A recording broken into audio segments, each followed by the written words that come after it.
Broadcasting live from global headquarters at RP Enterprises in Greenwood, Missouri. Stand by on this frequency. After 22 years of entertaining FM radio listeners across the U.S., this man is the owner and executive producer of the award-winning Heartland Waterfowl on Sportsman's Channel, CEO and founder of Dumar Chemical Solutions, and the man behind the mic of Papa Ron Radio Voiceovers and Production.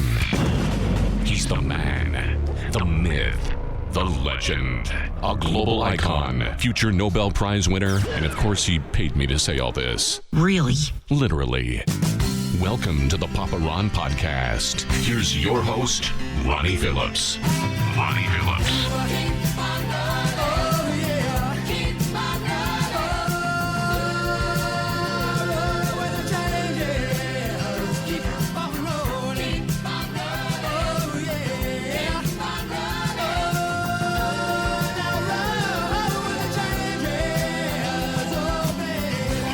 And we're back.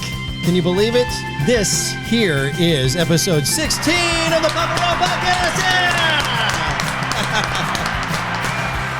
Yeah! You know, I get myself in this little funk because, or not funk rather, but in a predicament because every time I lead off the podcast, I want to say, I'm so excited about this particular podcast. This is going to be one of my favorite. And that's how I feel about today's podcast and this week, because not only do we have a couple good friends in studio, we got a guy who's done some pretty cool things in the music industry. And then I got a special co-host who I've been able to work with for the last, well, not the last 10 years, but for 10 years during my time at Q104 in Kansas City. So first, let me introduce my co-host, Jillian Gregg. Ladies first, welcome to the show. Thank you for having me. I'm happy to have you here. This feels good. Does it? It feels like to be back in radio. And of course, our featured guest on the Papa Ron Podcast, Mr. Tate Stevens, ladies and gentlemen. How are you? Doing great, buddy. Thank you for being here. Thanks for having me. Well, there is a lot to talk about tonight, and I think that one of the things I want to start the podcast off with is how this whole I'm going to tease. I'm going to put a little teaser out there, because how Tate and I came together to about doing this podcast was because he heard another podcast. He heard a podcast with our friend Travis Marvin. Yep.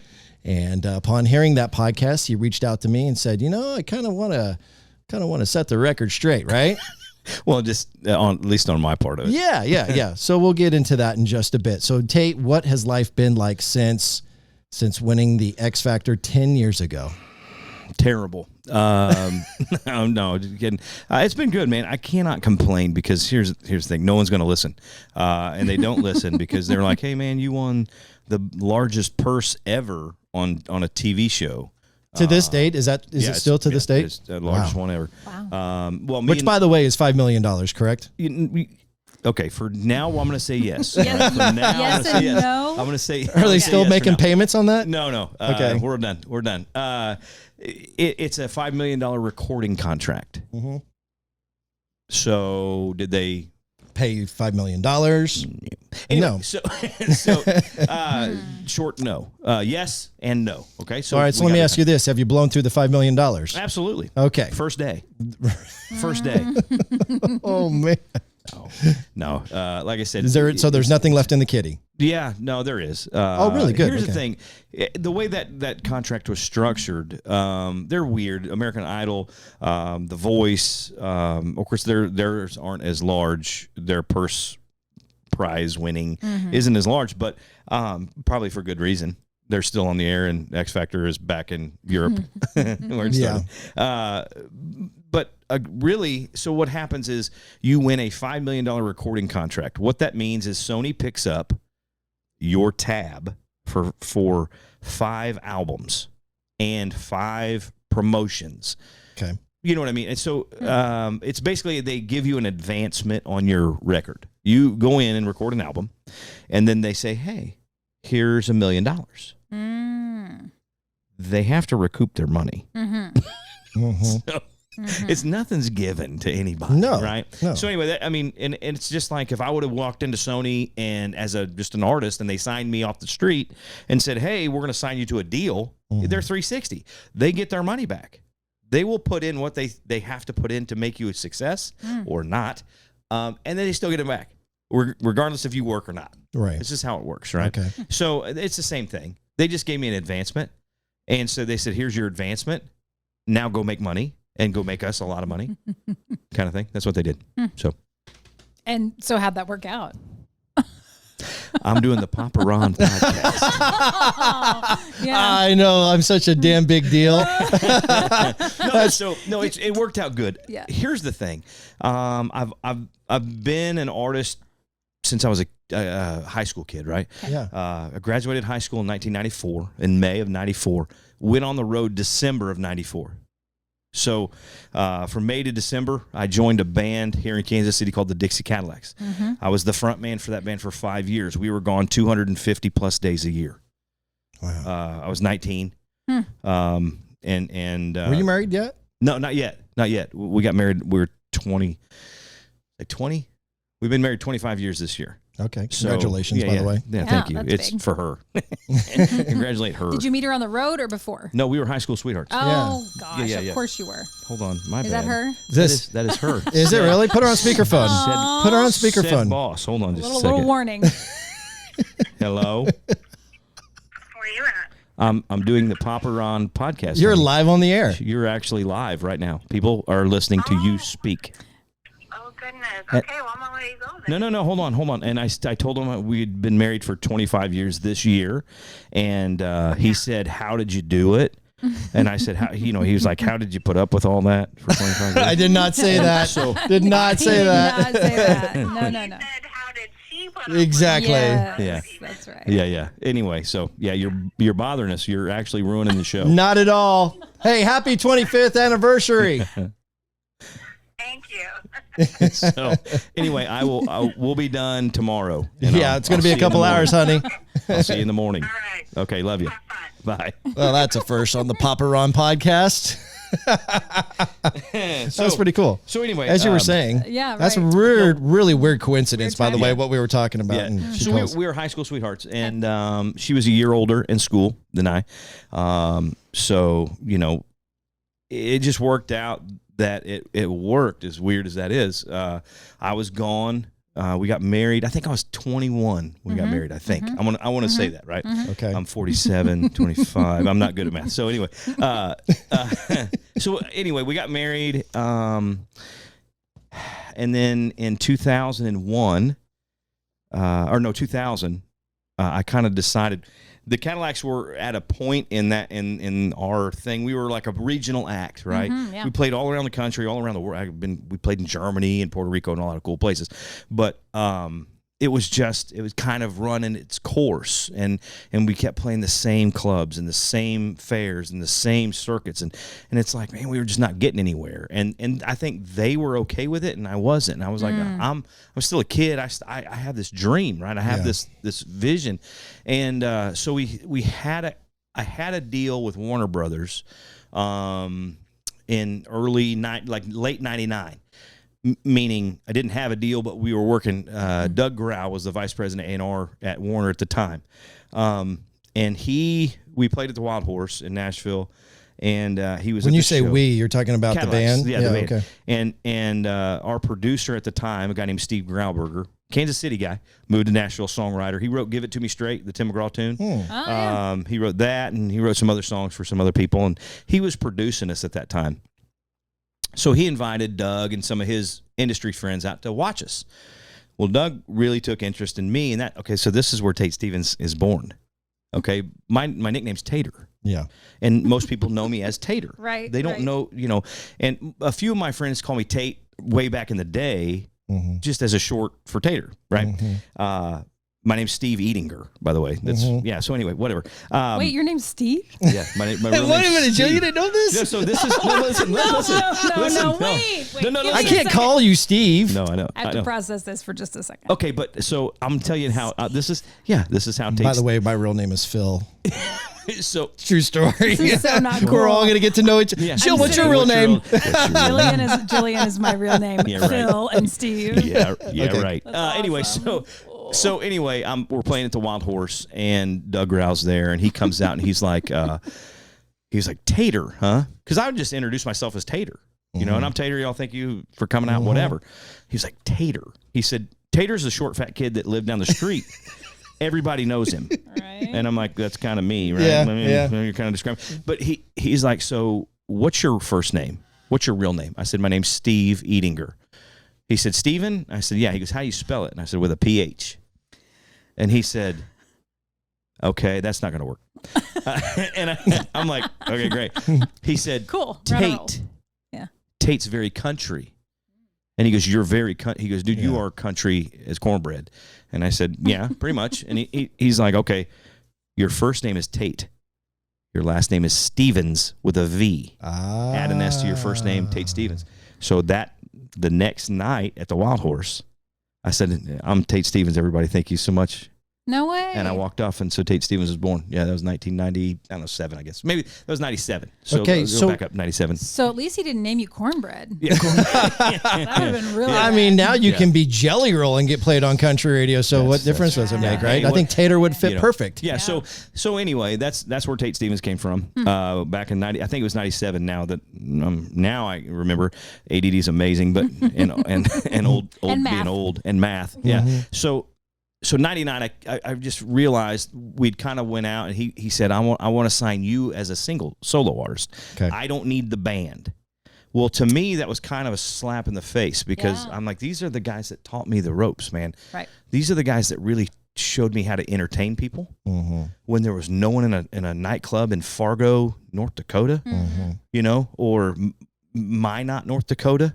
At a place called Fridays. Which, by the way, those are all great waterfowl hunting areas. So, yeah, they're great. They're great. But not, I'm like, I know exactly. I've been there. Yeah. So it's like these are the ones who basically taught me how to do what I'm doing, and I said I can't not have them around, and so then it kind of worked out where he got fired. He said, "You're the next artist. I'm going to sign to Warner." He got fired. What was his title there? He was the A&R guy. Oh, okay. So he was going to sign me, and the producer who was producing Steve Grabberger, he was going to produce my records, right? So it was all going to be a cool little package and friends and whatever, how it works, the good old boy thing. Well, it didn't work. I didn't get signed because he got fired. I had recorded some songs that Mark Wright and some other big writers at the time had written through Steve, and Steve's like, listen, this is a lot better stuff than you have and that you've written or recorded so far. So let's turn that in to Warner, through Doug and everything. So we did, and the guy passed, the new A&R guy passed. He was like, listen, you're great. I'm not saying anything like that, but we're going to pass because we're going in a different direction. That's the term for you suck. See you later. Yep. And so I'm like, okay, cool. Go in your different direction. I'm fine with that. I've been turned down by every label in town several times. And it's okay, right? So, but you're 19, 20 at this point? I was 20. Yeah, I was like 20 years old at this point. And you had already been passed by a lot of labels by then, even? Absolutely, because I was really. How did you get the exposure? Because that's really tough to do. Because of the people that the band, the Dixie Cadillac guys, knew. Oh, okay. Steve Grauberger, for one. There were some other guys that had lived in Kansas City, played with some artists, and moved to Nashville, and they kind of kept up those friendships. Well, they had friends in the industry, and we would get these little cool, hey, let's go showcase. When you showcase, I'd go down there and I would sing my face off and do my best and just work my ass off, really. Sure. Trying to impress somebody enough for them to go, hey, this kid that wears a hat, he can really sing, and the songs aren't bad. That's what we were hoping for. Sure. It never happened. It was like really good band, really good sound. Thanks for feeding us. Okay. So you weren't heartbroken at 20 years of age because you'd already experienced denial. Last couple years. Yeah. And so to kind of wrap up this part of my journey, my musical journey, if you will, we would, after being turned down by everybody several times, we were still working a lot, man. I literally gone 250 plus days a year. And my now wife and our child, she was a single mom for real. I mean, I'd come home for a day or two, and then I was gone for a week or two, or 2 weeks, 3 weeks, come home for a day or two, maybe 3 or 4 days, and then I'd screw everything up. Hayden, our son, I felt terrible. I'm a terrible person, but so she was trying to. You're not a terrible person. She would try to have him in bed at a certain time and all that, and I'm like, You're good. You're staying up with Dad tonight. I haven't seen you in 2 weeks. So I'd screw everything up, all their things. All the so routine, the routines and stuff, and it was one of those things. So right at the end of '99, first of 2000, I'd already started thinking about doing my own thing because I knew they were kind of coming to a crossroads with what they wanted and what they saw. And I'm like, I'm okay with that, but I want to keep going. I need that record deal. I need that for my career, right? And they were good with being the Dixie Cadillacs here in town and they still play today. Were they a lot older than you? Yeah, they were a lot older than I was. I mean, so they just got complacent, maybe is the extreme, but they just content. They were just content. They knew that their time had passed. They knew that they can still make money playing music and having fun and doing what they love. And so they were okay with that. And we hired a guitar player. Right before I left, we hired a guitar player named Phil Vandal. I know Phil. Absolutely. Oh, geez. So I'm the one that got him in our band because he was my age. Okay. And I'm like, if I surround myself with the guys that are like me and like-minded, we can make this thing work. Okay. That was my whole thing. So we hired Phil, great guitar player, great singer. Yeah. Phil's a super talented guy. So we hired Phil.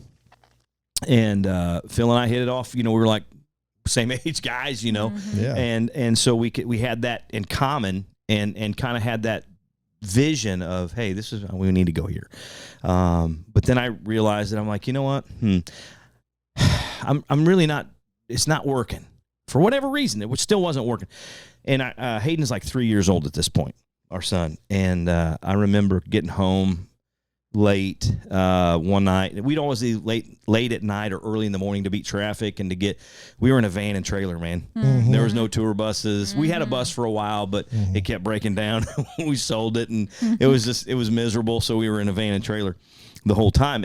And I remember like it was yesterday. This is kind of where the person that I am sometimes comes out a lot in me.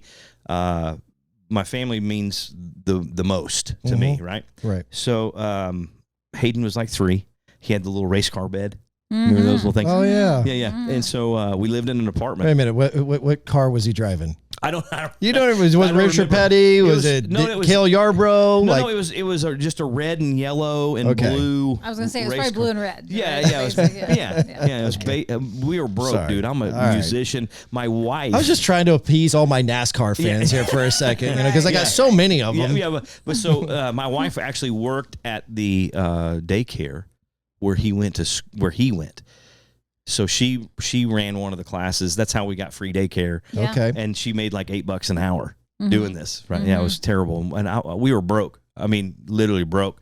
We lived in an apartment in Raytown.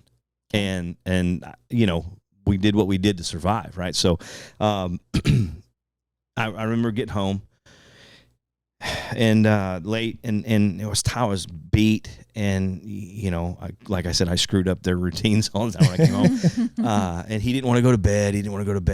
And I literally had just like a day at home. So I get home, didn't really see him. We all went to bed. The next day we had a good day. I was leaving that morning early, and I remember sitting there next to him in his bed, in his little race car bed, and my arm was in it and asleep because he was holding on to it, and it was cutting off the circulation. Yeah.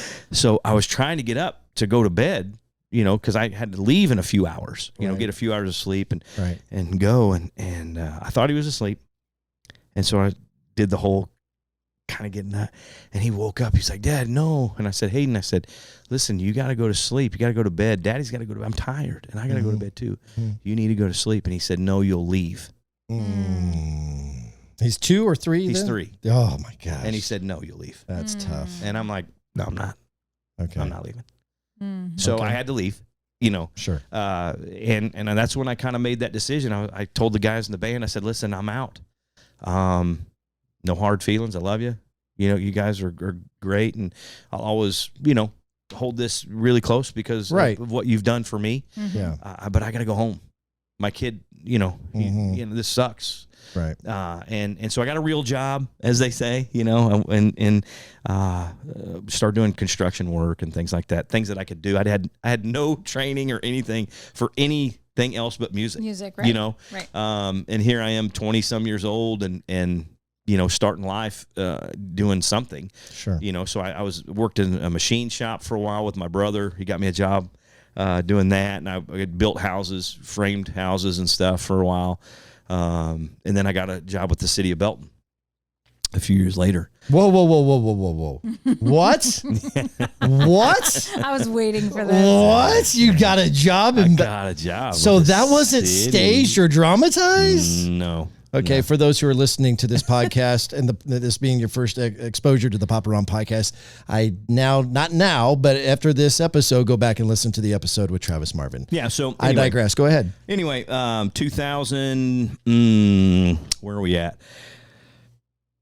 2012 was my last year, so 10 years, 2002. I got on 2002, 2003, right in there, I got on with the city of Belton. Okay. Worked at the water department for 4 years. And then transferred to the street department, and I was there for around 6 years, working with the street department. We did asphalt and concrete and stuff like that with the street department. So yeah, no, that's a real thing. Okay. You can fact. So you can fact check me. You can fact check that. We got to this a lot quicker than I expected. 20 minutes into this, and so let's dive into it. You listened to the podcast with Travis. What was your reaction when you heard him say that? I just laughed because he had no idea. Okay. He, and not to his fault. I'm not gonna. When you say that, you need to clarify what you mean by that. So, what he said was, there's no way Tate really worked on a concrete or asphalt truck or whatever he did for more than a month before the show, because that's all they just make these storylines up. And can I say something here? Because I just listened to this podcast a few days ago, so it's a little more maybe fresh in my mind. So he was not just talking about you and not just about the X Factor, but all the reality, like just yeah, clumping absolutely. together that they're all staged. They know from the very beginning who's going to win all this, and I'm sitting there going, what? Yeah. So we'll get to that now. Now listen, I will say something that what he said is somewhat true with reality shows, all of them, The Voice, X Factor, American Idol. They are reality TV shows. Okay. Really, a lot of the only things that's real are the people in them. A lot. Okay. So they do have to make up storylines for certain people. They do have to embellish certain things for certain people, because that's how they get ratings. That's how they make the drama in the show. That's how they get people to vote for people, or people to like an artist, or people to hate someone. Okay. It's real. That's what he said. So that part of it's true. There are some things that they make up. So I want here's my story. Okay. So what he said was, there's no way. I did it for 10 years. Okay. Can't make that up. You can fact check, call the city of Belton and say, how long did Steve Edinger work for you? Yes, Steve. Now that you know. Steve, tell us the truth. Yeah, Steve. Still blown away by that. What they did with my story on the X Factor is they took it as your blue collar guy, which I am, which I was, still am. Went to work every day, had a family, went to football games, went to all the stuff that our kids do, because we still do it. And why wouldn't you do it? I guess I don't know. Right. And so they just ran with that, because it's middle America. It resonates. It's right? Compelling. So now, did they want to change me in certain ways? Absolutely. Not my person, but the way they didn't want me to wear a cowboy hat. They were like, do you always wear a cowboy hat? And I said, yeah, pretty much. What did they want you to wear? Nothing. Or just style my hair. Like, whoa, nothing, huh? Like, That's a different approach. Yeah, different. Come on stage naked, Tater. We would have got voted off quickly. Yeah. Believe me. So no hat is basically what you're saying. They were like, no hat, or maybe a ball cap. And I was like, I do wear a ball cap every once in a while when I play. Yeah. But when you perform, you wear a cowboy hat. When I'm performing, I make fun of it now. I call it my clown suit. Put my clown suit on. So it's jeans, boots, hat, shirt, that kind of thing, and I go out and do my thing. And so they did dress me up a little bit differently. They tried to put skinny jeans on me. I am not a skinny person. It doesn't work. And I told them, I said, listen, I will try to put on and wear. I said, I don't like jackets. I don't really like performing. Yeah, you wore jackets. a jacket though, and they made me wear some jackets. So, I'll get back to that. So, but it was okay. I mean, at least they, it was something that I would have worn. But anyway, so they couldn't really do anything with me as far as changing me. I don't think I'm smart enough to figure it out anyway. They'd have been like, this poor bastard he is what he is, and then you're stuck. Yeah. You're stuck with what he is. I would be interested in knowing what they did and to what great lengths they did with some of the other contestants that made the live show in just a second. But I want to go back to something because I don't want to get too far off this Travis topic because you were talking about what he said and what her interpretation was, your interpretation and my interpretation. One of the things that I picked up when talking to Travis was that he was calling BS on the fact that when you're in the live shows because they were live shows, right? Yeah. That was 10 years ago. I don't remember all that were. well, but so they're through this whole process as they're building this character of Tate Stevens and he's a contender, and then they're going back and they're showing footage of you working for the city. Yeah. And that's where my interpretation, aside from the fact that he questioned whether or not how long you worked there. Right. And we all know that now he was inaccurate about that. But where he was calling the BS is like, there was no way that they were out there filming that. There was no way that they were out there catching him before he was a contestant on the show. So you then have to go back and you have to reenact that you're working for the city to get to show a compelling message. Sure. So elaborate on that a little bit. Okay, so those things that you saw me raking asphalt and stuff off the truck. I actually, so before the live show started, we couldn't, once I made the live shows, we couldn't tell anybody. I had already made the live shows before you ever seen the audition. Yeah. So I was already going to LA before before the public got to see the auditions. Right. Okay.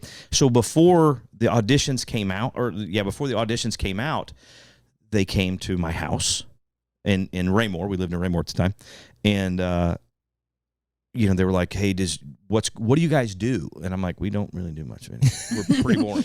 Literally. And they were like, "Okay." We watch Dukes of Hazzard. Yeah. And they were like, well, do you guys, I said, "We just eat dinner every night as a family and stuff." Like normal stuff, right? Yeah. And they were like, "You guys eat dinner as a family?" I swear to you. I'm like, "Yeah." And I'm thinking, "Oh boy, what are we doing?" And they were like, "Can you make something for dinner?" It's like noon, right? Right. And my son had a football game that day at the high school, so a JV football game. And they were like, "Can you act like it's breakfast time? Okay. Can you make some breakfast for everybody? And then we're going to go to your son's school and watch the game and film me at the game. Right. And then we're going to go to the city of Belton and film you working." Right? All these air quotes. Yeah, you do got a lot of air quotes going on. Right. You should be able to see if you want to watch this podcast on YouTube or the Papa Ron podcast on Spotify. You can catch Chayton's air quotes. I do them because it's kind of like I don't know. Anyway, I'm not real smart. I told you. So I did. I made biscuits and gravy, which is my favorite. Told you. Made some biscuits and gravy and eggs and stuff, and then I fed the whole crew. They were like, "That's so good." And I'm like, yeah, that's what we do. They were like, "You guys do this for real?" And I'm like, "Absolutely. Why wouldn't you?" And so anyway, so we ate. They filmed us eating and talking about the day. And, okay, all right, guys, we'll have a good day at school. I'm going to work now. Mm-hmm. It was weird. But and then we went to the football game. Yeah. And filmed that. And they made me wear a cowboy hat at the football game. Was that weird? Yeah, because I don't do that unless I'm performing. Yeah. Right. Every once in a while, I'll put a cowboy hat on, like if I'm going to do something or go to a show. So Raymore is not that. I mean, it's not a small town, but it's not a big town. And my point is that everybody. So there. Yeah, but what is going on here? Yeah, there's all these cameras. Yeah, and they were like, why are the cameras here with you guys? And you can't say nothing. And I said, I'm doing a show. That's all I said. Duh. And they were there's like, cameras. So they had to sign waivers. Yeah. Like an NDA. Yeah. Mm-hmm. And so I'm like, all right, whatever. Then we went to the city. and the guys were doing some road work, and I was working. I was actually still an employee. I hadn't gone anywhere yet.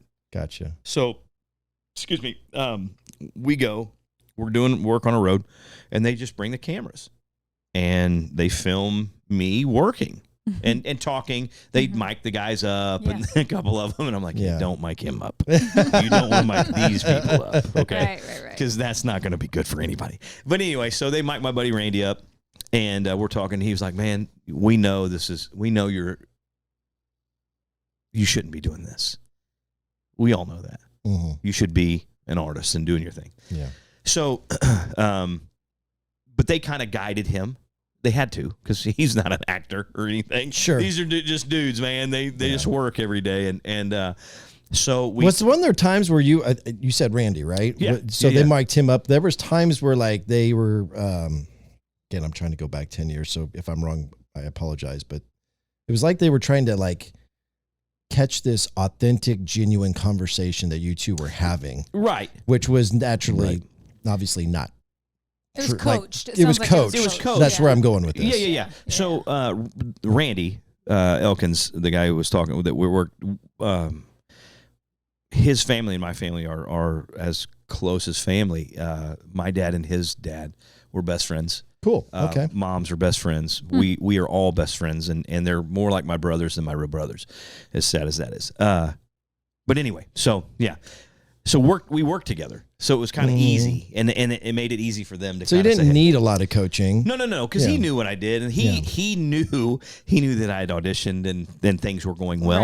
Right, but I couldn't really tell anybody more than we went and auditioned, and I've made it to a certain point, and I can't say anything else. So they kind of knew. Well, then the city's like, hey man, why are all these cameras around? And why do they want to talk to us about you and this and that? And they're taking pictures and they're doing all this stuff.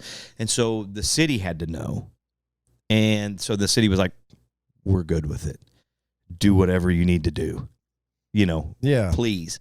So, I mean, did that have to go all the way up to the mayor? Yeah, absolutely. And our mayor at the time was awesome. He was like, We're in the Tate Stevens game. So was it but it wasn't a situation where it's like, okay, hold up, we got to bring this up at the next council meeting. We got to make sure we get a. No. It was all good. They were all good with it. That's cool. And let that fly. So that part of it, like I said, he's right on some of the stuff. They have to embellish certain things. They have to bring a story. And that's with anything. And I'll any artist. They do that with any artist, especially new artists, because they have to. When a new artist comes to the radio station, what do they tell you? They don't just go, hey, here's Johnny Singer guy, and he's going to sing for you. They're not like, you know what Johnny did?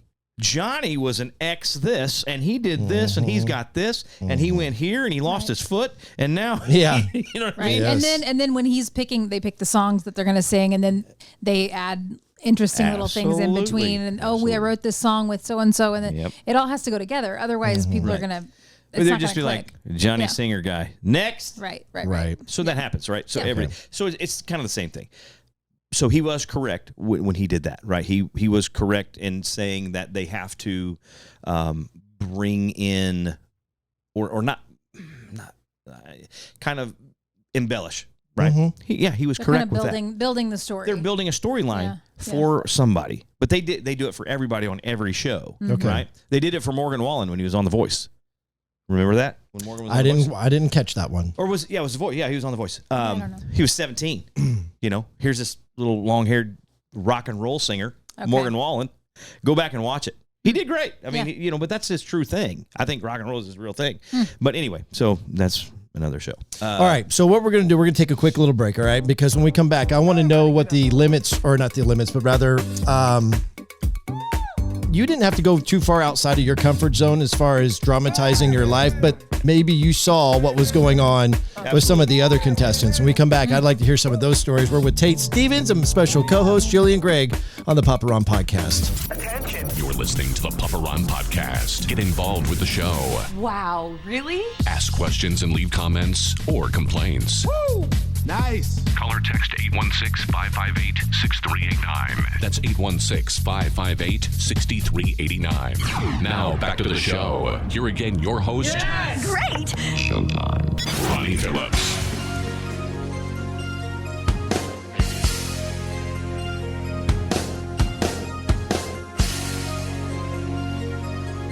I said in my last podcast, this is my favorite bumper bed coming back. This is just a great throwback. Good. So good. But I still haven't got an answer to my question. I said in the last podcast, I can't remember who the other guy that was singing with Phil Collins on the song. Wasn't there a black guy that was singing with him on this? She's an easy lover. Do you know? Come on, Tater. Steven. Damn it, Steve. Look it up, Jill, if you can get internet access here in the dungeon of RP Enterprises. Right. No, I don't even know that. Was this Phil Collins at the time, or was this still Genesis? No, I'm pretty sure this was Phil Collins. Yep. Anyway. What's it called? Easy Lover. Oh, right. Yeah, she's an easy lover. And I thought there was another dude, a black dude, that sang with him on this song. Billy Ocean. Philip Bailey. Bailey. That's why I don't remember. I mean, his name is Phil. Yeah.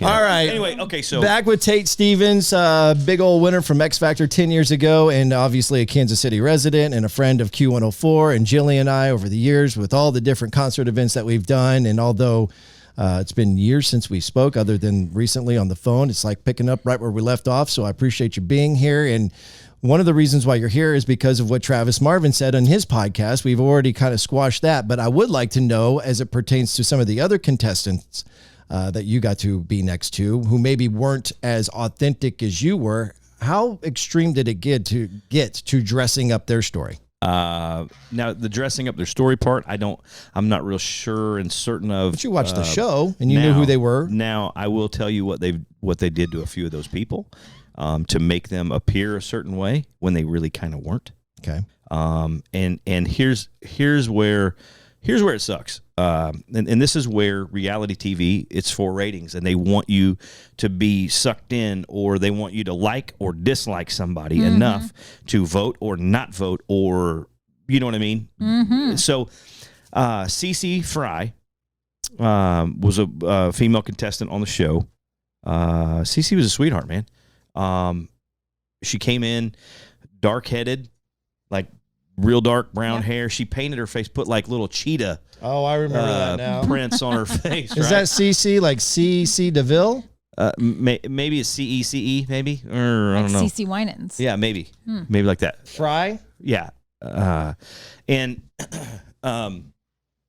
so. Oh yes. Yeah. Oh yes. Hey. Yeah. So look at the first. Switch has all the flooring. We're going to hang on a second. Let's get past the YouTube here, but won't switch me over here, Q. Another commercial. YouTube. For normal, this is out of control. Skin to gently but deeply cleanse. Give me just a second. Here we go. Watch it on the YouTube channel. I'm so excited to see this next performer. I think that she wants this more than anybody in the competition. She's definitely going to entertain you tonight. Give it up for CC Fry. Beatrice, I'm going to send you home. CC, you are through to the next week. Being in the bottom two sucks. It's just so frustrating. It felt so good to be in 5th place last night. Now I'm back to 8th. I know. I gave 110%, and you guys still put me in the bottom two. Next week. Next week's got to be a comeback week. Every week is a comeback week, Mom. Well, then you fight for it. Come on, CC, I want to hear you sing. You don't post ever. Demi and I really need to work together this week to to figure out what's part. gone wrong. What we He met Mama Lord down in old Moulin Rouge, strutting her stuff on the street. She said, hello, hey Joe, you wanna give it a go? Oh, Gitchy, ya, ya, ta, ta. Hey, gitchy, ya, ya, Okay. All right. Moving on. No, she's fine. It's just She's that fine. song. No, I mean, this is the Tate Stevens show, and I just wanted to get a reminder of who CC Fry was. Yeah. Okay. So that sounded like like a real prick right there, didn't I? Sorry about that. All right, we're done. All right. No. Okay. So she has platinum blonde hair right there. She came in with black hair, like dark hair, right? And they sent all the girls and the female contestants and even some of the male contestants to hair and makeup, and they went to do this big makeover thing, right? Well, they looked at me and they were like, yeah, well, you're going to the barber, man. I'm like, good, here we go. Yep. So anyway, she came back platinum blonde. Yeah. Terrified. She was? She was mortified, not terrified, mortified. Really? She's like, this isn't me. What are they doing? Why'd they do this to my hair? They talked her into it. Wow. They talked her into changing. Right. So to stand out. Yeah, or whatever they had going. Yeah. Then one of the other female contestants in her category, I think it was her. They kind of had like she was going to do this song. You're going to do this song. You do it better. She does it better. Who does, it's one of those kind of weird things, right? And they were playing this whole thing up. Neither one of them wanted to do it. Neither one of the girls wanted to do it. They were just like, this isn't, they were like, you want $5 million? That's how they were leveraging. Oh yeah. No, Q, switch over real quick to my computer. That's what she looks like without the blonde hair. That's when she came to that's when her audition probably. That is the audition. Yeah, so that's what she looked like when she got to L.A. And then that whole first let's go makeover people, and they made her a platinum blonde, right? So she was freaked out, crying, doing the whole thing. And we were like, wow, why'd they do that to you? You know, I started catching on like early. We always had microphones on. And they was always following us around. The guy with headphones, like with his little bag of mic things, turning them up. And he would get a cue from a guy holding a pad, and the guy would be like, go over there and watch them. Yeah. And so the cameraman would be like, and they'd be like, oh, film this for a minute. It's almost like Secret Service or something. No, absolutely. They'd think something juicy was like getting said. Or they would tell Cece or one of the other contestants, hey, go stand over there, and I want you to talk bad about them. Oh, stop. Just say, not bad, like just say, yeah, did you see, I mean, her auditions weren't even that good, or his audition, whatever. And these dumbasses would do it. And I'm like, you're dumb. Did you ever say, no, I'm not going to do that? All the time. So here's the thing. I think they figured it out. They're like, we can't pull the wool over this guy's eyes. Or maybe they just thought, well, who cares? Just leave him alone. He's struggling enough. But they literally, I figured out, because I had a microphone on every day, if I wanted to talk to you in a conversation that I didn't want them to film or record, I would cuss a lot. Every other word would be the F-bomb. I was just dropping them like mad. Oh, that silly mother effer and this and that. I mean, I would just, and they'd be like, mute. Oh, okay. Then I could talk to you. And then they wouldn't record it. They would just leave me alone. Well, okay. I have to think the fact that if you were telling them no, that you weren't going to play along with their little conversations, I have to think that at some point somebody went, you know what? That's okay. It goes with his character. This goes with this role. Like that kind of went with the Midwest good old boy. Yeah. Of course he's not going to talk bad about anybody. Right, right. And I'm not that guy, but so again, for them to try to change me in a way, one time, so they never let us go watch other people perform. Like we couldn't go in and watch the other contestants practice or rehearse. So other than just hearing people walking around singing the song they were going to sing that week, we had no idea what people were doing. We didn't know what their staging looked like. We didn't know anything. We were just whatever. Where were you staying? We lived in the hills, the Hollywood Hills. Yeah, but were you all in the same? Yeah, we're in the same house. That's what I thought. So how are you not conversing? Are you just you're conversing? I mean, surely you're talking about what you're going to do. Yeah, they knew. I knew what song they would sing, but I didn't know anything else than that. Oh, what are you doing this week? I'm doing this. Yeah, cool. What are you doing? I'm doing this. All right, great. Okay, that was it, because we couldn't watch them perform anywhere or anytime. It was all secretive. Like, oh, you can't tell them what you're doing. So, so it's kind of weird. That was weird. But one time they let us in. Now this is probably halfway through the show. Well, I had won in votes. Okay, and we're gonna get to remind me, ADD. Remind me that when he said all things, they know who's gonna win. That's all bullshit. They don't. Some of them may, but not the X Factor. Whoa, Had no idea. So you're saying, let's clarify here what you're talking about. You're going back now to Travis. Yeah. So, when Travis he said they know years in advance who's going to win, that's completely false. In I would say, yeah, it's false. I'm just going to say that. Okay. And you can fact check me on this too. All right.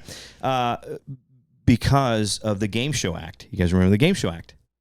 I don't. Okay. When the guy won the game show because they were telling him what to say.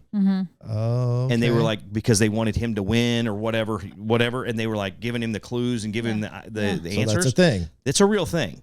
And people were like, oh, it's all rigged. Everything's rigged. We're not even watching anymore. Game shows aren't real. So the Game Show I was going to say, those guys on Jeopardy, there's no way they're that smart. There's no freaking way they know all those answers. Right. Well, I'm joking. Yeah. So it's real. They do. Yeah. Okay. They can't be told. It's against the law. It is a law. Okay. Anyway. Regardless, I don't remember what I was saying, but you're using that as a example. So they didn't know who was going to win the X Factor when I was on it. Okay.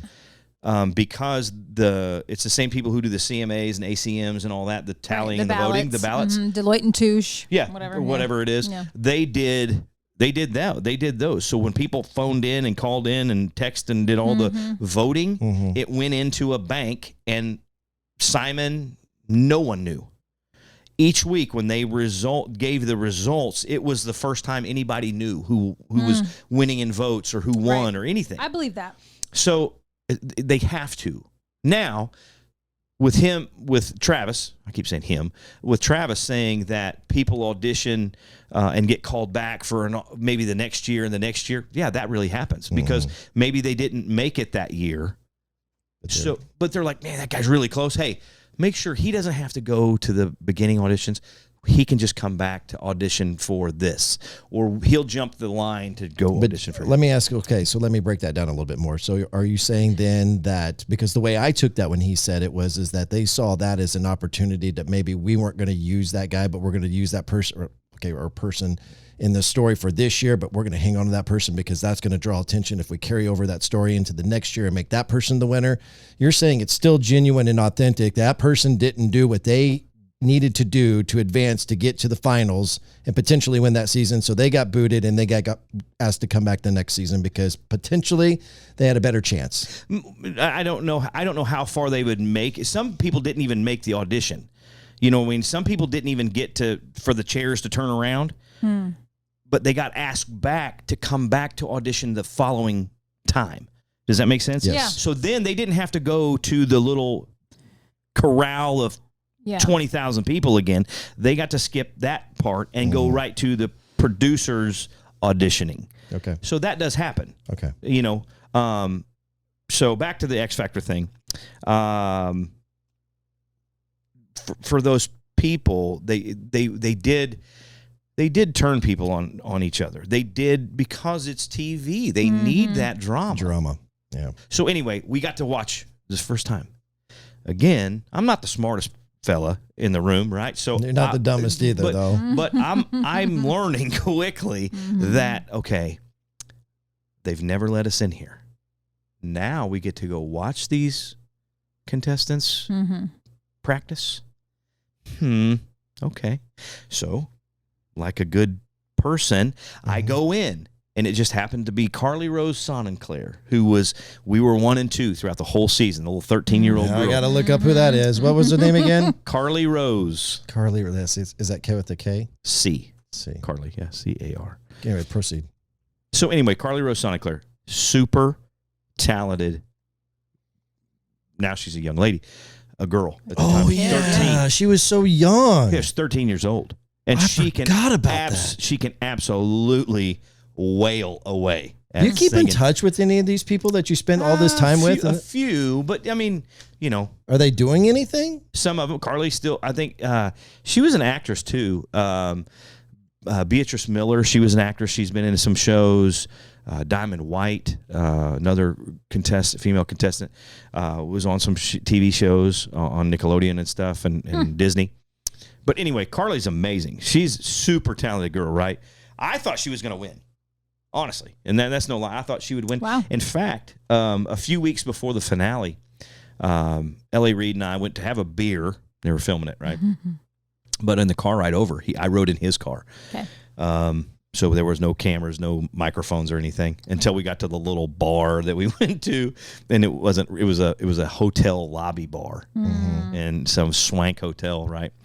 And so I go in and on the car ride over there, we had about a 20-minute car ride over there, and I said, "What are you going to do with her when she wins?" And he kind of looked at me and he's like, "I don't know. We don't know what we're going to do." He thought she was going to win too. And he said, we got to get her a personality because she doesn't have one. That is true. Cue this up real quick, Q. Just a few seconds of checking Carly Rose. How do you say her last name? Son and Claire. Starting in my heart, reaching a fever pitch, is bringing me out the dark. Finally, I can see you crystal clear. Go ahead. Who does she sound like?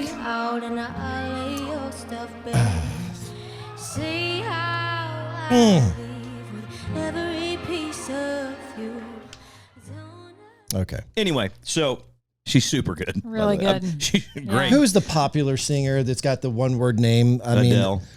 Yes. Don't you?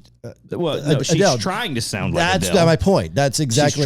She's trying. That's an Adele song, and that was kind of a popular thing going on during. Oh, yeah, absolutely. Everybody was trying to sound like her because Adele won the X Factor in the UK, right? So, I didn't know that. Yeah. Did you know that? Okay. No, I didn't. I didn't either. Yeah, One Direction, they won I think they took third. One Direction might have taken third in the X Factor UK. Gotcha. Interesting. Largest boy band ever. Wow. Yeah.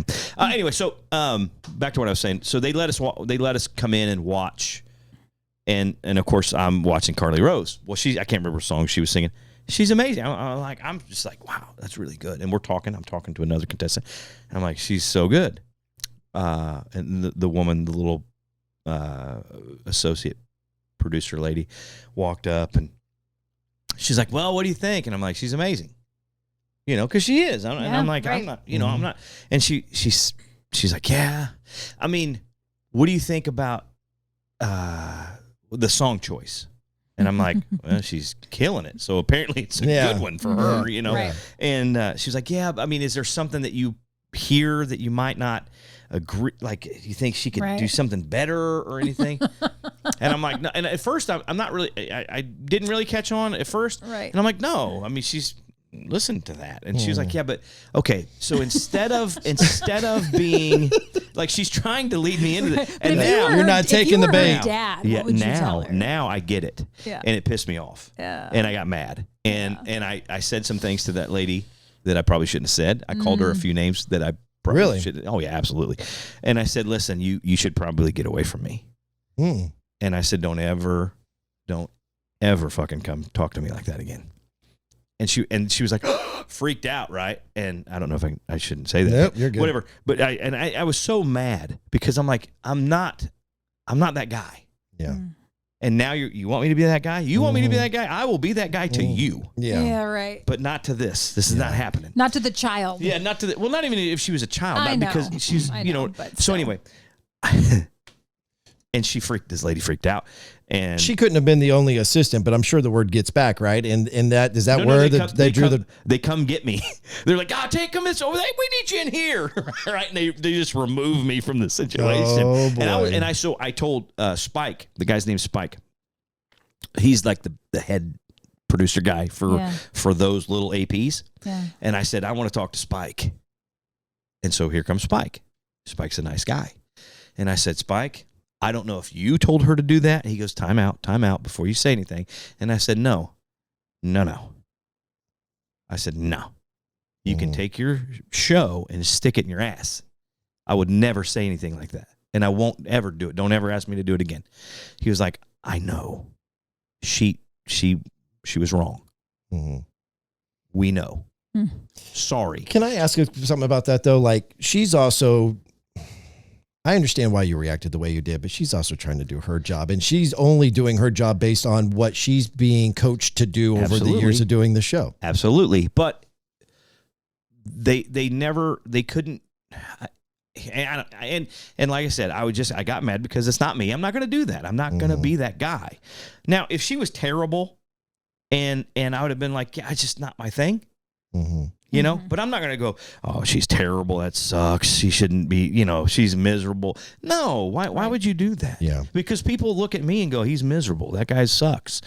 I get it. It's not for everybody. And I know that, there's people who don't like George Strait. I don't know him. Who are they? Yeah, really? There are people out there that don't, you know what I mean? Yeah. So it's like, no, I'm not going to do it. So don't ever ask me to do it. So that was one of the things that I got mad and I told her, and then I apologized to him. I said, listen, I probably shouldn't have talked to you that way.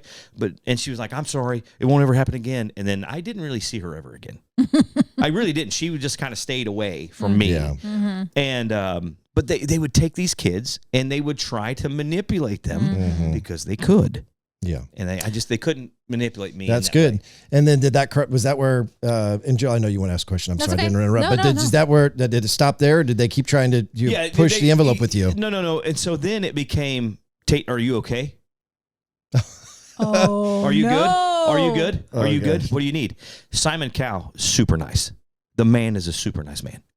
His persona on TV is but that's him. It really is him. Yeah. But so British people, the ones I know, I'm not speaking for all of them, but the ones I know, they don't have a filter. So if they don't like it, they will tell you in no uncertain terms that they don't like it. If you don't like something or I don't like something, not to hurt someone's feelings, it's just not my thing. I'm not into that. Yeah. They're just like, that you should probably go play in traffic. Right. You know what I mean? They don't pull it. Well, and he's entertaining also. Right. It's yes, him. Yeah. it is him. I believe that. But he's a super nice man. He did at that time smoke like a chimney. Man, that guy had a cigarette in his mouth. I did know that. Bah, bah, bah, bah. Just like rapid fire. He's burning. He's ripping darts like they're going to stop making them. It's good. What was his brand? I don't know. Yeah. They were expensive, I'm sure. Camels kill you the quickest. You know what's funny is I asked him one time, I'm like, so when's the last time you pulled a tag off a shirt? Oh, funny. And he looked at me and he got the biggest smile on his face. He goes, it's been a long time. Oh my God. And I'm like, that's awesome. He had 6 of the hottest women around him all the time. Oh yeah, his stylist. Oh, I believe that. And he had blue jeans and a t-shirt. Yeah. 99% of the time. Just a white V-neck t-shirt. Yeah. So his makeup person, his hair person, his stylist, their assistant, his assistants. I mean, it was weird. 6 hot smoke shows follow him. There's something about him. They're not now. Like he's kind of, I don't know if he's got Kenny Rogers' doctor. I don't know, but he's had too much. I haven't looked at him lately. I gotta look it up. I mean, the last time I saw him, but I mean, like original, was American Idol 20 years ago? Yeah. So like original Simon Cowell, original to me knowing who he was. Yeah. There's something about him. Yeah, so I get that. But he's a nice dude. He's a nice man. Yeah. And we always got along. He was always super nice to me. And one time he was smoking a cigarette, taking a little break during the show, one of the live shows. And I was out. I went to the bathroom and it was out.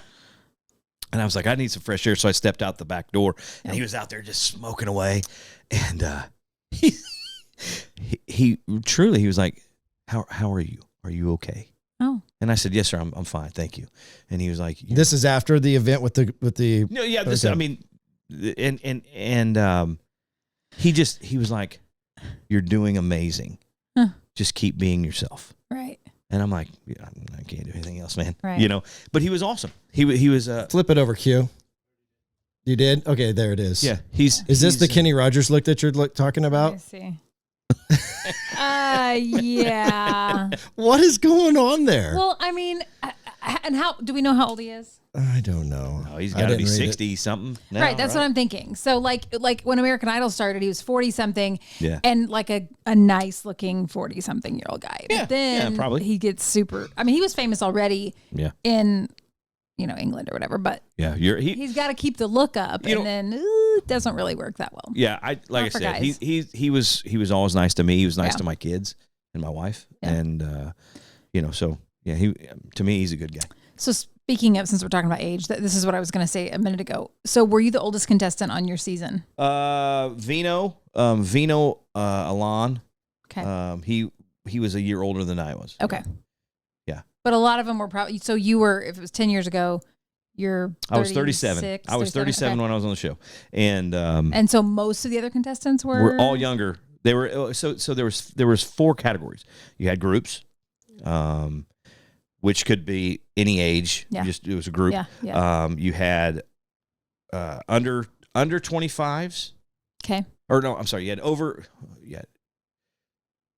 had groups. You had teens, I think, and then you had under 25s. Okay. So from 20 to 25, Sure. and then you had the overs, which I was in, 25 and over. Okay. And so yeah, and I was Vino left, I think, a couple episodes in, so I was the oldest at the end, obviously. But yeah, it was it's just it was an experience that I wouldn't do again. You wouldn't do it again. No, and I wouldn't put my kids through that either. It's tough, man. I'm telling you, it's tougher than you. It's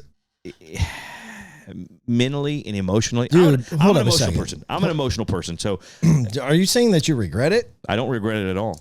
I can't regret it. I mean, it changed your life. It did change my life, not for the better for everything. Okay. For most stuff, it was better, but it launched my career to be able to do what I love to do for a living. So I'm so blessed with that and honored for that. And I carry the X Factor torch. I'm not mad at it. Let me ask the question a different way. Knowing what you know now, yep. Would you have auditioned? No. It changed your life, Tate. Yeah. Okay. So the good doesn't outweigh the bad? No. That's my point. No. It's going to be hard for me to I don't know how to say it to where it would make sense to you guys. Okay. Would you go That's back? fair. Would you go back to the life that you had prior to X Factor, knowing what you know now that you would go through? Okay. I will say I would do it again, knowing what I know now. I would do it again, but afterwards it would be different. Okay. What happened afterward would be different. Tell me. Let's dive into it. Tell me what would be different. Okay. When you do any of those shows, The Voice, American Idol, X Factor, the contracts you sign are terrible.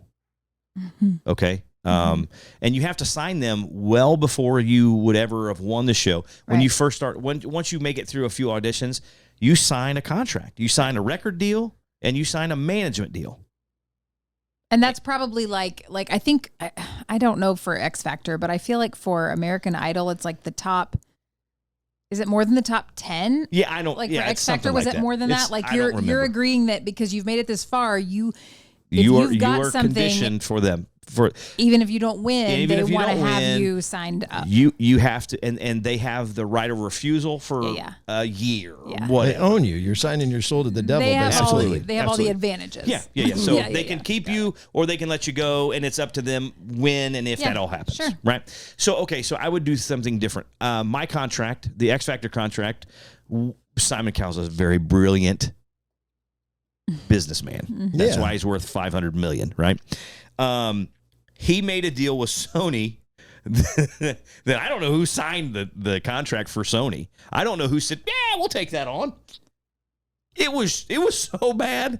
I didn't know. You know what I mean? They said it's so bad. You guys, I'm going to tell you, and you're not going to believe this. You're not going to. Okay. It's so horrendous. Who's it bad for? The record label or for you? No, for them and me. Okay. So, like I said, it was an advancement. The money was an advancement, right? So your contract reads you do one album a year for 5 years and you get $1 million a year from the label. Okay. No label's ever going to do that, right? They can't afford that. Okay. A record label's not going to give me $1 million just for turning in 10 songs. Okay. Or 8 songs. Anything over 6 songs is an album. Okay. Whatever. Or 10 songs, whatever. No label's going to do that. They can't because they got to get the money back, right? Mm-hmm. So anyway, their deal, and you sign a management deal. So I didn't even have the opportunity. I didn't get to pick my manager at first. I was with Vector Management, which is Irving Azoff company, and Ken Levitan was my manager. Ken, Trisha Yearwood. Yeah. There's a lot. I know the name, yeah. Yeah. Mm-hmm. Levitan's a big player in a lot of things. Kings of Leon, Kesha. So anyway, I was just another artist on his roster. He got 20% of everything I made, and he didn't have Simon. No. Ken, Ken, I'm sorry. the You're man back of with. it. Okay, yeah. So, Sorry. Jeez. yeah, no, it's crazy. So I know, I'm sorry, Simon wrote in his contract, and I'd have to honestly call my attorney to get the and I'm going to say this number, and because I believe it is true. Simon got 70% of everything. He got 70% of everything, of all monies, back before the label made their money back. Wow. So, yeah, you can't make this shit up. It's so. Now, it's so are real. you telling me that is truth? I mean, do I have to have Simon on this podcast to say this is what Todd? No, I'm kidding. Absolutely. No. I want to be here for that. I do too. So no, and it is true. So I couldn't afford. Now this is what my attorney, I got to pick my attorney, right? Who I have a pit bull for an attorney. She is amazing. Local? No, Nashville. Okay. Doug Howard. Doug Howard was he ran several labels in town in Nashville. Big player in Nashville for years and years and years. Great guy, songwriter, producer. His wife Linda Adele Howard. She's my attorney. Wow.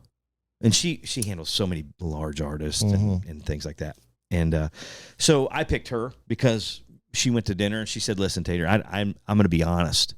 I remember this conversation. This is why I picked her.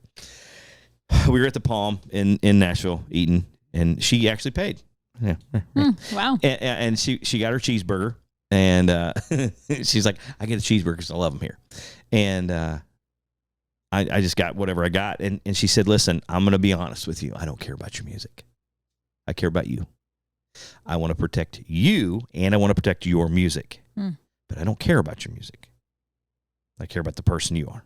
Okay. And I said, "I like you." Yeah. Mm-hmm, right. You ding ding, winner, chicken dinner, right? And you like cheeseburgers. So. And you like cheeseburgers, so you're not all bad, I like right? it. So anyway, so that's how I picked Linda. So Linda.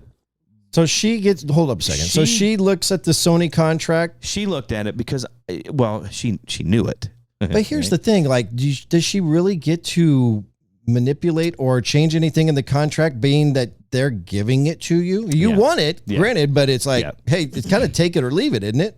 It is. So this is what happened. Gary Overton, which was the president of Sony at the time, when I was on RCA, Gary was like, well, there's a lot of things said, but he basically his words were, "We have to do certain things. You're going to have to come out selling out arenas to make this thing work for both of us." What? Yeah. So, "Power of a Love Song" was my first single. Right? Did you write that? No. Nope. And did you? How many of those songs did you write? On the first one, what I write, 3 or 4 on the first album. Okay, but the first 2 singles? No, neither one of them. And did Sony make you release those, or did they say these are the songs you're going to go? I had no say in that, which most artists don't when you first start. Now, once you get to a level, you can kind of help pick, I guess. Did you like the songs? I love Power of a Love Song is a good song. Yeah. Is it a first single song? No, absolutely not. I would have went with something else. I had some other songs picked out. So funny enough, I got to write with the best writers in the world, Red Akins and Ashley Gorley and all the Peach Pickers and so I got to write with Phil Billy and Joe Diffie and rest in peace. Yeah, man. There's so many cool stories. I have so many cool, and I'm not name dropping. It's cool. But I do know these people, and Joe and I were friends, and we became friends, and he was my hero. And I told him, I'd worked with him years and years in the 90s, and I was telling him when the first time we were writing together, and I said, "I'm going to germ on you for about, give me a few minutes. Yeah. Just give me a few minutes." And he started laughing. So it was me and Phil Billy and Joe Diffie. Phil O'Donnell. Phil is a great. He wrote a couple of George's #1s and produces Craig Morgan and stuff like that. Okay. So Phil, Billy, and I are sitting there, and Joe. I said, "Give me a few minutes, Joe. I got to go just for a minute. I need." And he's like, "Oh yeah, it's fine, whatever." And I told him, I said,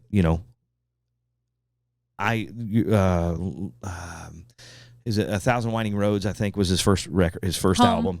Oh, the album. The album. Yeah, and I said, Home was his first single. Yeah. So I said, when I heard it, something just snapped, and I was like, that guy, I want to sound like that guy. Mm-hmm.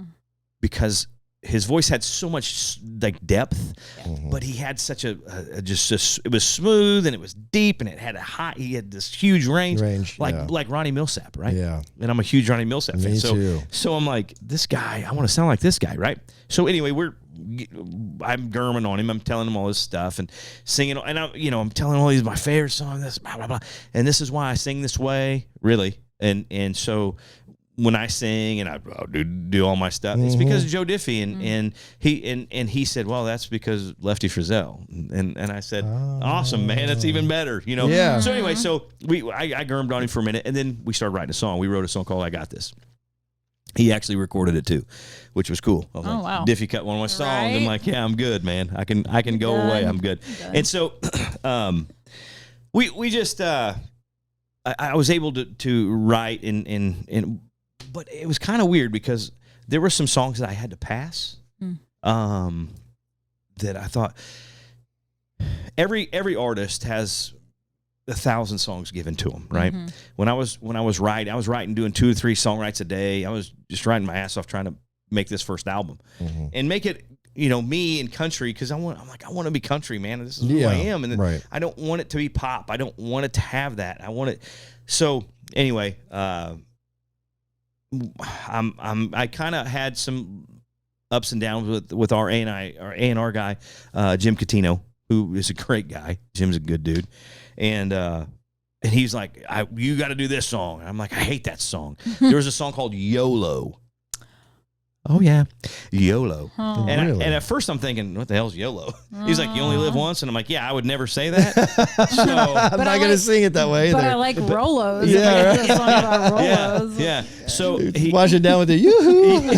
Absolutely. And he was like, but it's going to be a hit. Phil Billy wrote it. And I said, I don't care who wrote it. I'm not singing it. And I said, it's just not me, man. Yeah. And so he got a little mad at me for that one. Then he's like, well, you got to do this one. And I'm like, okay, I'll sing that one. I'm not singing that one, though. Mm-hmm. And I was getting all these songs and stuff. And I remember literally disc after disc after disc after disc of stacks of discs of songs from songwriters. And you just put them in, listen to 30 seconds, a minute. Nope. Yep. Next. That one. What's the name of that song? And they would write it down. So then they would go back to the publishing company and go, hey, can we get this song? Got it. This song. Pull this song. Pull more like this. That kind of thing. Yeah. So anyway, we're doing this, and it's weeks and weeks and weeks of this stuff. And I was on a time frame. I had to have my first 3 songs done. I want to say when are the Grammys? February? First week of February, right? Yeah, I think so. Yeah. So I was in a Pepsi commercial, right? We did a Pepsi commercial for the Grammys. I forgot about that, but I do remember that now. Yeah. So, and the song was "Holler If You're With Me." Yep. Which right. With my buddy Drew Davis wrote that song. Yeah. So that's Drew Davis. Love that guy. I was just So Drew saw him on Facebook today fishing with his dad. Yeah, anyway, go ahead. Yeah. So Drew, he called and he's like, hey man, I got some songs. I'm sending you some songs. And I'm like, okay. I was like, they need one for a commercial, like an anthem-y kind of song.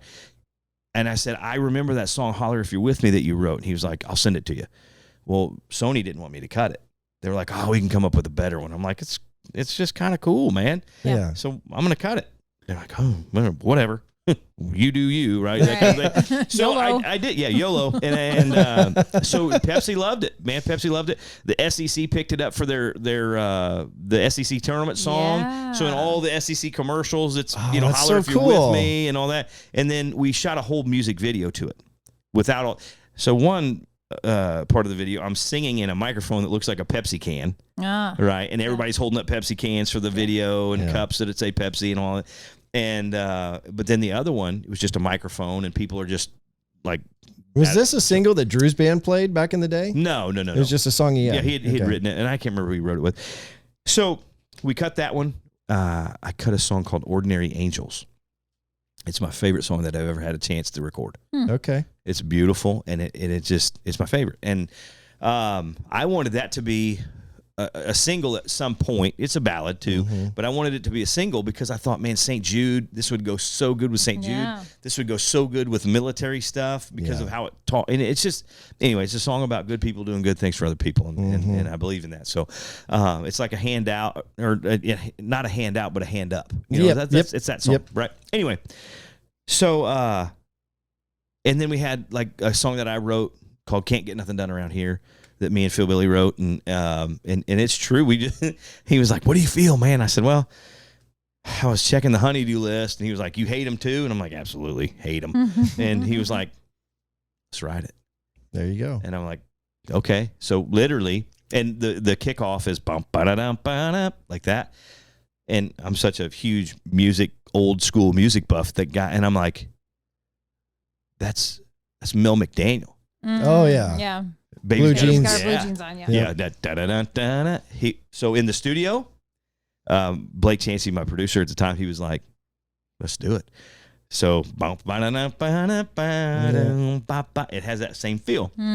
So that's kind of where that happened. But anyway, cool. I wanted that to be a single, not because I wrote it, because it's like it's a country song. Yeah, and it's not a tempo song, but it moves. You know what I mean? It has some feel to it. So it's then not having that familiar sound. And it's not a ballad, right? It's not a ballad. Right. And then we had "That's Where We Live." That was one that they wanted a possible single that they were talking, because it has a little more. It was a mid-tempo kind of thing. Anyway, so it seems like back when you were doing the show, and I could be completely wrong on this. For whatever reason, this just you brought up the ballad thing, and it seemed like that was one of the knocks on you is that you were very ballad driven. Was that absolutely? Was that some of the feedback that you were getting to where they were kind of challenge you to do more tempo stuff? No, and no, because it was working. Yeah, on the show. True. That is true. It was working.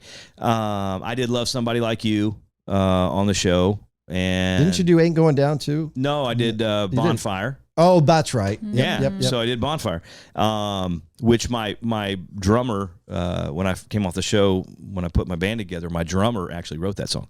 So really, yeah, him and Craig. And so, in fact, Phil Billy produces Craig Morgan's records. Phil Billy said, "Hey, I got your drummer and your band leader. His guy's name's Mike Rogers."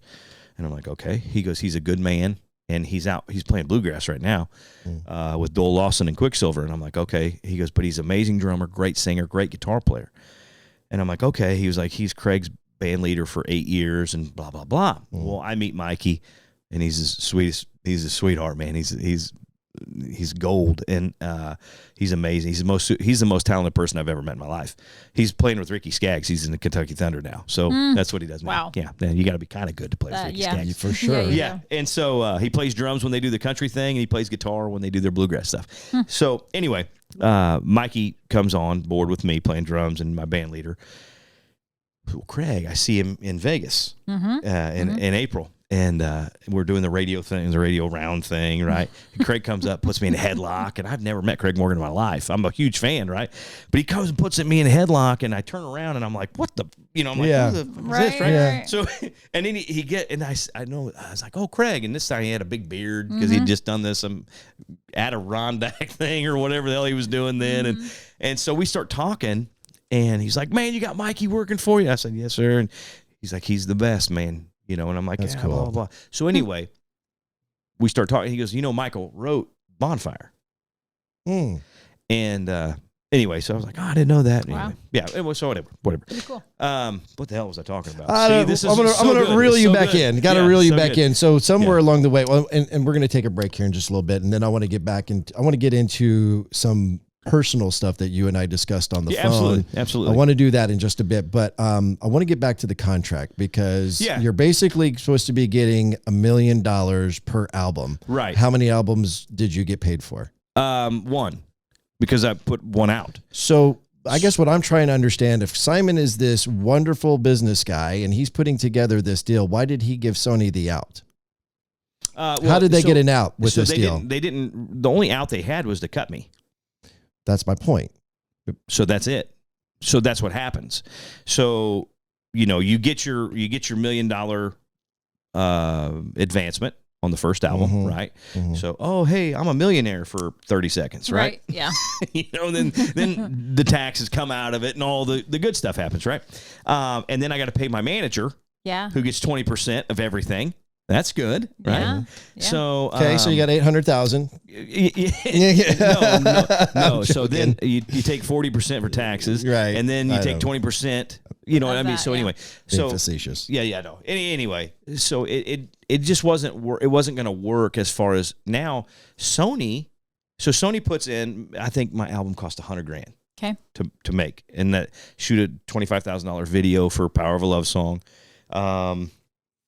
They couldn't do a radio tour because they couldn't afford to with me. Right. So they said the show, and for the people who don't know about radio tours in out there in podcast land, artists have to do radio tours to introduce their new music to radio stations, to program directors, music directors, and the people. And you have to go. There's 150. Is there 150 still?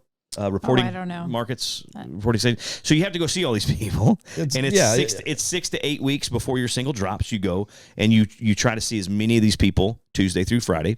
Mondays never work, and so you have to go see all these people, and you have to say, "Hey, I'm Tate Stevens, and here's my new single, and I really hope you play it, and I want to play do some songs here for you in the studio. Oh, yeah. Or we're going to go to your favorite bar and we're going to play a little acoustic show. Or the conference room. Or the conference bowling room. alley, or the bowling alley or Pizza oil Hut. change place if they're the sponsor and they give who cares? You're just going to go do what the radio station wants to do. That's right. And sometimes you get to do full band shows for whatever thing they're doing, right? Anyway, so you go do those things and you do like 6 to 8 weeks before your single comes out. Then you do another 4 to 6 weeks after the single drops, because you have to go back because some of them aren't on it. And some of them you're just like, hey, bud, how come you're not playing me? Well, because I need T-shirts for my beach show that we're doing. A lot of politics. Is there any way you can help out with that? Right. Right. Okay. Anyway, so yeah, that's another story. It's a true story, though. I mean, really, there's program directors who are leveraging the heck out of record because, look, everybody's wanting something out of the deal. You scratch my back, I'll scratch yours. Right. You get what you want, I get what I want. Yeah, absolutely. So anyway, so as an artist, new artist, up and even for a while, you have to do radio tours. I mean, there's still artists that have several hit records still going out and seeing radio stations. Yeah, absolutely. Like absolutely. Well, let's see. The first person that comes to who do you got, Jill? I can tell you one that I know we saw. Thompson Square. I know they're still doing it. Really? Oh, are they? Absolutely, because we just did Noe's golf tournament. Okay. I played golf and did their acoustic thing, and they were there with KFKF. No way. Absolutely. Anyway, finish your thought, Jill. Well, the one I was thinking of where they kind of did like a revamp of her was, so now she's Maggie Rose. Oh, yeah. Do you remember Maggie Rose? Oh, yeah. So Maggie Rose, the absolutely. first time around was Margaret Durante. Absolutely. And she's amazing. Super. Like, I don't understand, and I'm not going to get into, well, it's because she's a woman or this or that. I don't know why. Yeah. Tate and I were talking about Lauren Elena a little bit earlier before we started the podcast, and just, it's crazy how talented, and it seems like a lot of times it is women. I'm sure it's not always, but how talented they can be, and just what doesn't happen. Like, not really like what happened, but like what didn't happen. Yeah, you know? so after I left Sony, when my time at Sony was gone, RCA was gone, I went to RPM, which that's where Maggie was. Yeah. So when she was Margaret Durante, she released two singles, and then they changed RPM, Scott Simon, who became my manager after I got out of my bad management deal with Ken Levitan. And I wrote him a big old fat check for about $600,000. That was pretty fun. That's good. Yeah, that's good, huh? Ouch. Feels good. Where's all your money now? Yeah. Anyway, so Scott signed as an artist with RPM and under the management of RPM. And because we had the management side, radio side, we had our own radio team and everything like that. So anyway, Maggie, she had just had a top 20 hit with not the gun one, not the whatever that single was. So it was me, Maggie, Chase Rice. So Chase was on RPM at that time, right before Ready, Set, Let's Roll went to number one with Sony because they kind of sold him off, right? Sony took it over. It was at 40-ish, and then Sony said, we'll take it from here, give him to us, and everything worked. for them, right? So anyway, and then Maggie had something in a gun. I don't know the gun one. She had "I Ain't Your Mama." That was their top. That was the top 20. Top 20. Okay, that was a the good top song. 20. So that "I Ain't Your Mama" was the top 20. Well, she's coming off this success as an independent artist, right? A female independent artist. She's killing it. Maggie is so talented. Yeah, right, for sure. Yeah. Anyway, and then. And the gun song, it's something in a gun or something. Anyway, whatever. And then people were like, "Oh, we love it, we love it, we love it." And then they wouldn't play it because it's kind of a little racy as far as I think she maybe was in prison or something for somebody. I don't know. Yeah. I don't know. Anyway, whatever. It was a great song. Anyway, so yeah. Anyway, All right. So one last question before we go to break. Okay. Unless you got something, Joe. No. I want to know what this. I'm looking up the song. I think that there's some people, unless you're in the industry, a musician, or you're in radio and you're close to the industry, people don't understand, I think, why songs do what they do. We talked about the politics. Yep. I think there's a lot of that I think Travis was onto some stuff there. Oh, absolutely. No, absolutely. When he was talking about that. 100% correct. And there is a lot of game playing and politics, but look, that's in every industry. Everything you do. It is. It's also how strong is the song? Is it a good is it a good fit? It doesn't mean it's a bad song. Is it a bad song for you? And is it coming out at a bad time? Is Tim McGraw, Keith Urban, and Kenny Chesney, who got tours that are coming out and they've got brand new singles, brand new albums, and you got to compete with that? I mean, it's not working. No, because that PD and MD is going to add them. They've got tenure, right? And I can get backstage with Keith Urban. I can get 20 sets. What can Tate Stevens do for me? Right. Tate Stevens has nothing to give me right now. Yeah. Great song, great guy, love you. Yeah. But Keith's got me. I got 20 with him and 20 with Luke. Yeah. Tate, you're gonna have to wait till next month. So my point to that is, there's quickly just 3 different scenarios that contribute to a person's success or demise. Yep. And I'm going to ask you if you can give me in a Cliff Notes version, because I know you can get long-winded, Tater. Hey, Steven. Well, I don't want to word this wrong, because I don't think that there's a demise to your career, but there is a reason why that it didn't take off to the level of which you had maybe hoped. Okay. First, our single was a ballad. It's really hard. Handful of artists that started with a ballad. There's only a handful. Brad Paisley, one of them. He started with a ballad. Yep. Craig Morgan started with a ballad. Yep. There's a few. And at the time, like when Craig came out, Almost Home was his first single. Took 50 weeks. Yes, it did. I remember that. A whole year, 50 weeks. They had stopped the song at like 44. It just stopped. It literally I think that was one of those songs that it was hard to get then radio stations on. Yeah, so a few started playing it. They started getting some traction.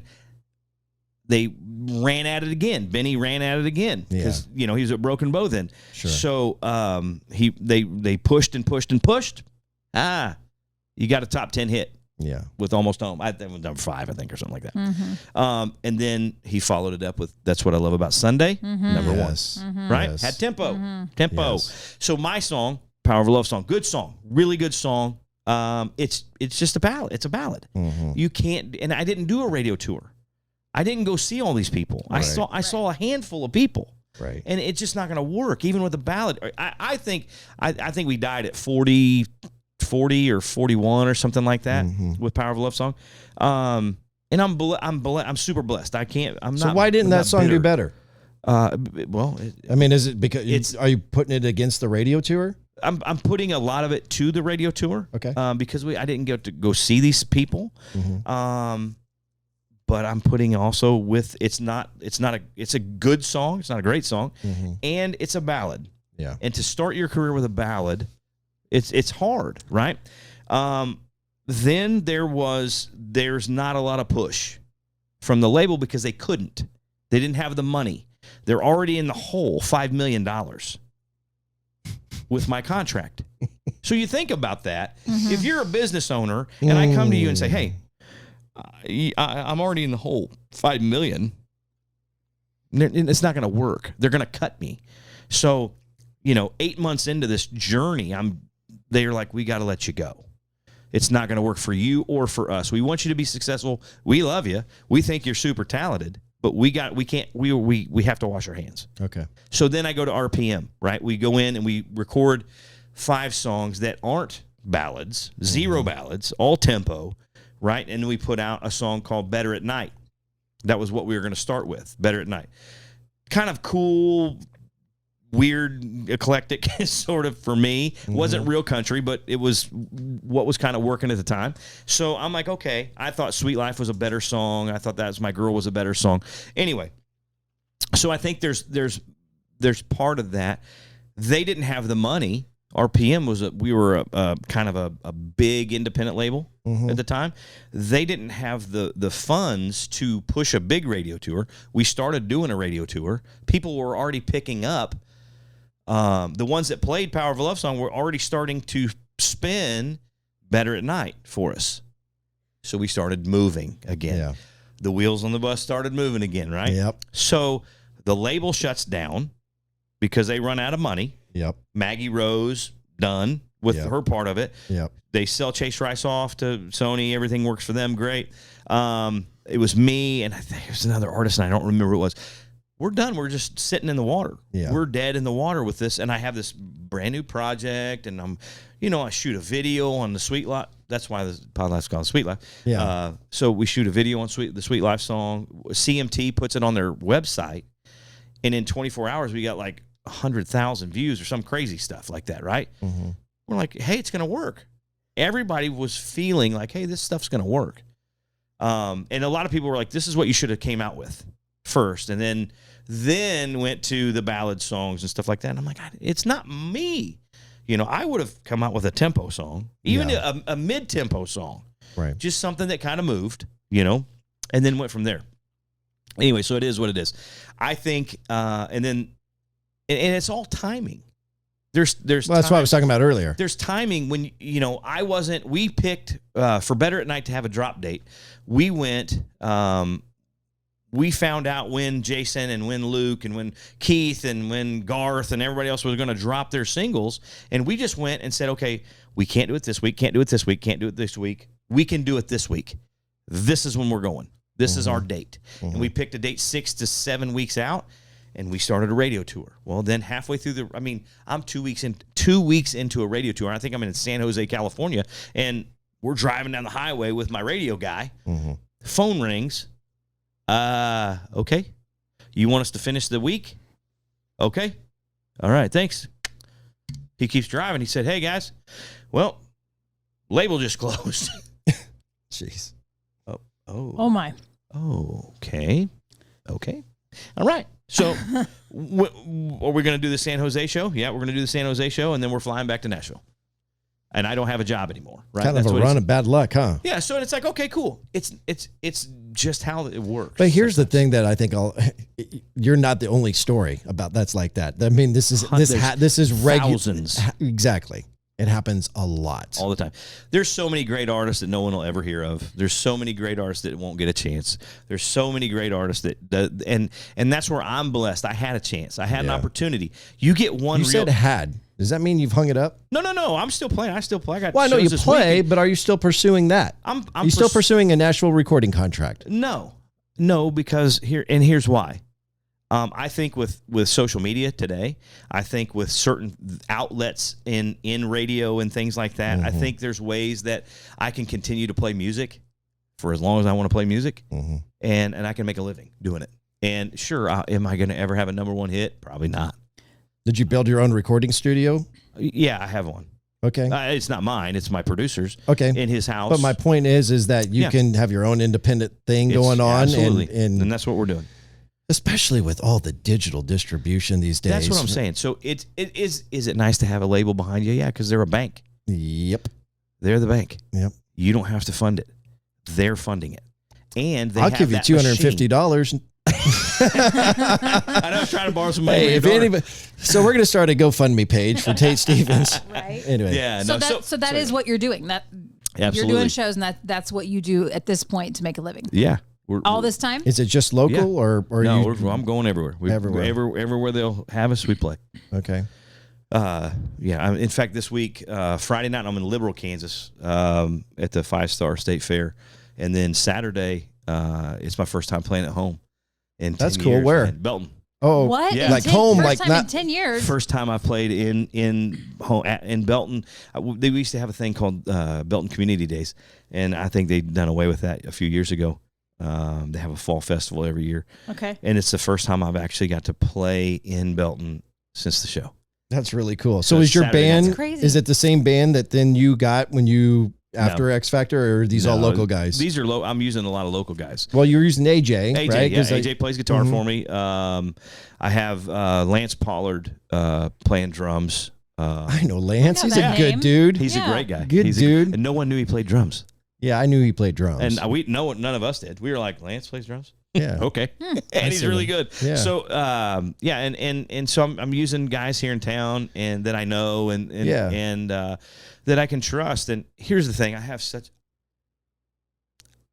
this is where I get... You're getting emotional. No, this is where I get myself. I'm not getting emotional. This is where I get myself because I care too much. I care too much about the music. I care too much. Yeah. Music is me. It's what makes me me. Yeah. And I love entertaining people and I love singing for people. And I'm pretty good at it. I'm obviously I want a show. Yeah. Mm-hmm. And so I don't know. I love doing what I do. And Sure. And so I have to put people around me who feel the kind of same. 100%. You know what I mean? You're a product of your environment, so you got to, in order for it to be fun, you got to have people in your circle you enjoy being around. Absolutely. And it's fun right now. And if this is all that it's going to be for the next 10 years, 5 years, 20 years, then I'm okay. Okay. I've played the Grand Ole Opry several times, and I've got to play some of the biggest stages. I've played in front of 50,000. I've played in front of 5 people. I've got to do so many cool things that most people will never get to do. I've shared the stage with some of my friends now that I get to call friends. Yeah. And all that. So I've got to do so many things, and I'm blessed and I'm honored and all that. But I still love doing it, and I can't stop.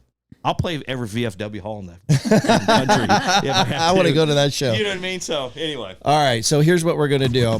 When we come back, I want to talk to you a little bit about what we talked about on the phone, which actually I was not expecting us to have that conversation, but we had a very raw conversation about some things that we had in common, and you said that you would be open to discussing it on the podcast. So when we come back, we'll do that. You brought your guitar. We might even have you play a song, one of your new ones or something that you're pushing. Love to do that with Tate Stevens along with Jillian Gregg on the Papa Ron Podcast. The Papa Ron Podcast is brought to you by Dumar Solutions. Dumar Solutions, offering affordable chemical and PPE solutions for any industry. Automotive, industrial, manufacturing, concrete, and asphalt construction. Also offering kitchen cleaners, corrosion control, and specialty coatings. Detergents, cleaners and degreasers, laundry care, floor care, odor control, personal hygiene, and much more. Do more with Dumar. Inquire with any of your needs at DumarSolutions.com. That's DOMARE Solutions.com. Now back to the Papa Ron Podcast. Here's Ronnie Phillips.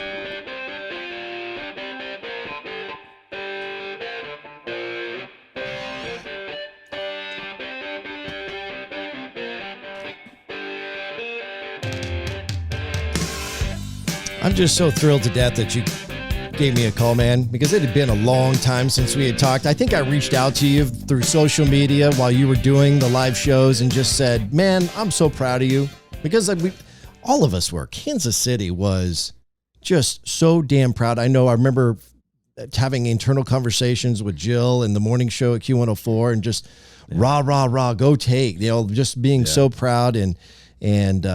And I'll never forget the first time I met you, or at least what I recall, when you were with the Outlaw Junkies for a short time. And we were doing, remember when we did a show? I can't remember the guy's name who did, and I'm talking to Jill now, the guy who owned the Peanut out there in Overland Park, or Shawnee. It's Shawnee. What was that guy's name? Chuck Taylor. Yes. And we did something out there in the parking lot. And I remember being on stage interviewing you, or not interviewing you, but introducing you. And I think that was the first time I met Tate Stevens. Yeah, I remember those shows. It was either the Di Mario show or the Tracy Lawrence show. Tracy Lawrence is exactly what it was. I think it was Tracy Lawrence. Yeah. We played the. I've known Chuck for a long time. Have you really? Wow, yeah. He used to own some Sonics. Yeah. And he owned a Sonic and Raymore. When I was in the Dixie Cadillacs, he had us come play at the Sonic and Raymore. They had an empty field, and we played next to him and stuff like that. What's that guy doing now? I don't know. I saw him in South Carolina. I was doing a radio thing. One of the radio things I got to do in South Carolina. And it was on a boat. It was on this big old yacht thing on the lake. And we're up there doing this acoustic thing. And this guy's staring at me in the back. And Chuck's a big guy. Yeah. Yep. And he's staring at me, and I'm like, God, I know that guy. And then he just starts smiling. And I was like, what are you? He's from South Carolina. Yeah. Went to South Carolina, the whole thing, right? Yep. And then I'm like, holy crap! I haven't seen him. That was 10 years ago. So. I think the last time I saw him, I don't know if. So I love to gamble. I love not only sports betting, but I also like to play Texas Hold'em. Oh yeah.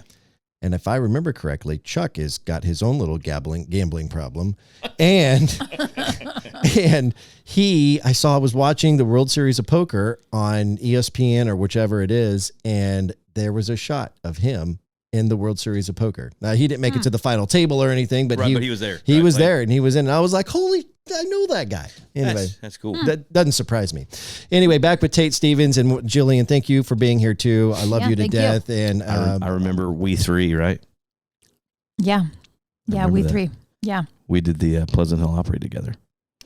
We did. Yeah, we did. So I just saw. I'm completely out on this one. I have no idea what you're talking about. Please. I don't remember that. I don't remember that we did that together. I just saw Tate back in, what was it? You did an event for Mark Alford at yes, we got to talk about this. Yeah, I saw this on social media. Go ahead. So, is that right? Big Iron Town? Big right? Iron Town. Yeah. In Pleasant Hill, beautiful place. And Mark Alford was having an event there, and Tate was playing, and so I go out, and when it was over, I was like, so when Tate won X Factor, and then did like Yallapalooza the next year for Q104, right? Starlight. That was when I was pregnant. Okay, with my youngest, with Everly. Okay, so that's right. I didn't go to that Yallapalooza show, and so I didn't have a picture with Tate, like. That I knew of, and I was really like going, maybe I just never met him, because I know. So I'm at Big Iron Town. Okay. Just like a couple months ago, 3 months ago, 4 months ago. Okay.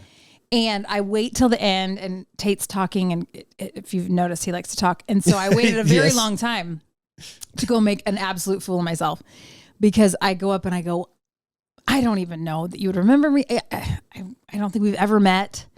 But I said, it's Jillian and Mark Alford's like, oh, yeah. And he's like, and Tate's like, I've known you for a long time. I've met you lots of times. And then he starts listing off these things like, we did this. And when you sang with your sisters with the We Three, the trio, and we did the Pleasant Hill, the Big Creek Op.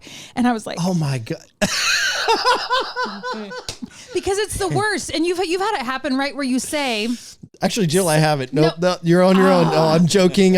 Somebody introduces you to something and you say, I don't say this anymore. Sure. You say, nice to meet you, right? You would say, it's nice to see you. Because if you say nice to see you, you're not letting on that this could be the first time you met them. Or you forgot. But that covers you either way. It's nice to see you. Okay. Maybe it's the first time. But no, I just go all out. I'm like, I just want to get a picture. You sounded great. And I don't think we've ever met. I don't know how we didn't meet all these years. And he's like, he just totally calls me out. And I was like, and not rudely by any means, not rudely, just like, no, there was this and Outlaw Junkies and this. And I was like, can I get a picture anyway? Did the memories start coming back though when he started mentioning that stuff? You said you don't remember the We Three. I don't remember the Opry thing, but that probably was because I was so nervous myself. Gotcha. Because I was singing and I'm not a great singer, and so I was very nervous about that. She's actually pretty good. I've seen her perform. Well, so is Tate, but I don't remember that. But I did not ever connect, obviously, that it was Tate that was. I mean, we saw the Outlaw Junkies how many times over the years? I don't know how I didn't connect that. I just didn't. Wow. I don't know. Pregnancy brain. Can I blame it on that? Sure. I was pregnant during the X Factor thing. Good. So let's go with that. Go for it. So hey, I'm sorry. one thing I want to get into what I said, what I teased about the phone call. So we're going to do that here in just a second. But I also have to tell you that I told this friend of mine, who has been a friend of mine since I was like yay tall, from my hometown of Marysville. She now lives in Emporia. Her name is Jill Newland. And when Jill Butler was originally her maiden name. Anyway, during the time that she was pregnant. Okay. And they were having their very first boy. And they were like, who do we? And I think I was posting about Tate and was excited and going, yeah, go Tate. And because of me promoting and lifting up Tate, what he was doing the X Factor, she became more aware of what was going on in the X Factor and named her son Tate after Tate Stevens. Oh my goodness. Yes. That's cool. So when she saw the promo on social media, she says, you got to tell him the story that I named my son after him. That's nice. Which I thought was pretty cool. And she loved it. And now you call her back and say his real name's Steve. Yeah, your son's name is a fake. Yeah, it's a phony. It's all made up, yes. It's all a big facade, man. It's a big facade. All right, so where I want to go next is going to be a little bit raw. We're going to get below the surface a little bit. And for those who have been following this podcast for a little while, you know that the reason I started this podcast wasn't just to, get back into this radio feel and game again. It was because I had experienced something that was very difficult. It was dark. It was confusing, scary. And so when Tate had called me about, hey, let's get together. I've got a podcast too. And we talked about doing, each other's podcast and just kind of reconnecting and catching up. One of the things that we discussed was why I'm even doing this podcast and how it got to be what it is, which then I opened up about my struggle over the last 2 years with depression and anxiety. And that's when Tate opened up to me about similar symptoms that he had had over the last few years. Yeah. I've never been one to care about much of anything. Honestly, I mean, like not care, but like, yeah, house is on fire. Good. All right, we're good. Mm-hmm. You know what I mean? Right. Get everybody out. We're fine. Well, I've never worried about anything. I've never sat around and like just brewed and stewed and that whole thing of worry and no anxiety about anything. Okay. Until 10 years ago. So this is right after you won? Yeah. And here's, I think, and because they say, and the doctors, I guess, will say that if you've had a traumatic experience, things like this will happen, like, or a change in life, a lifestyle change or a change in life. Things like this can happen. Anxiety, what I'm talking about. Obviously, I had a huge change in my life. So I went from being me to being me on steroids, kind of, you know what I mean? And high adrenaline. Yeah, it was really, I was gone and I was, things were moving in my life I had no control over. And I'm not a control freak by any means, but it's kind of like I didn't have any control or really any say in a lot of things that was going on. I was having a lot of fun playing music and being on the road and, doing that kind of thing and doing what I've always wanted to do, but it was taking a toll. Like I said before, getting off an airplane and 50 people standing there in a place you've never been, and they're like, "Hey, can we get your autograph? Can you sign this? Can you do this? Can you do this?"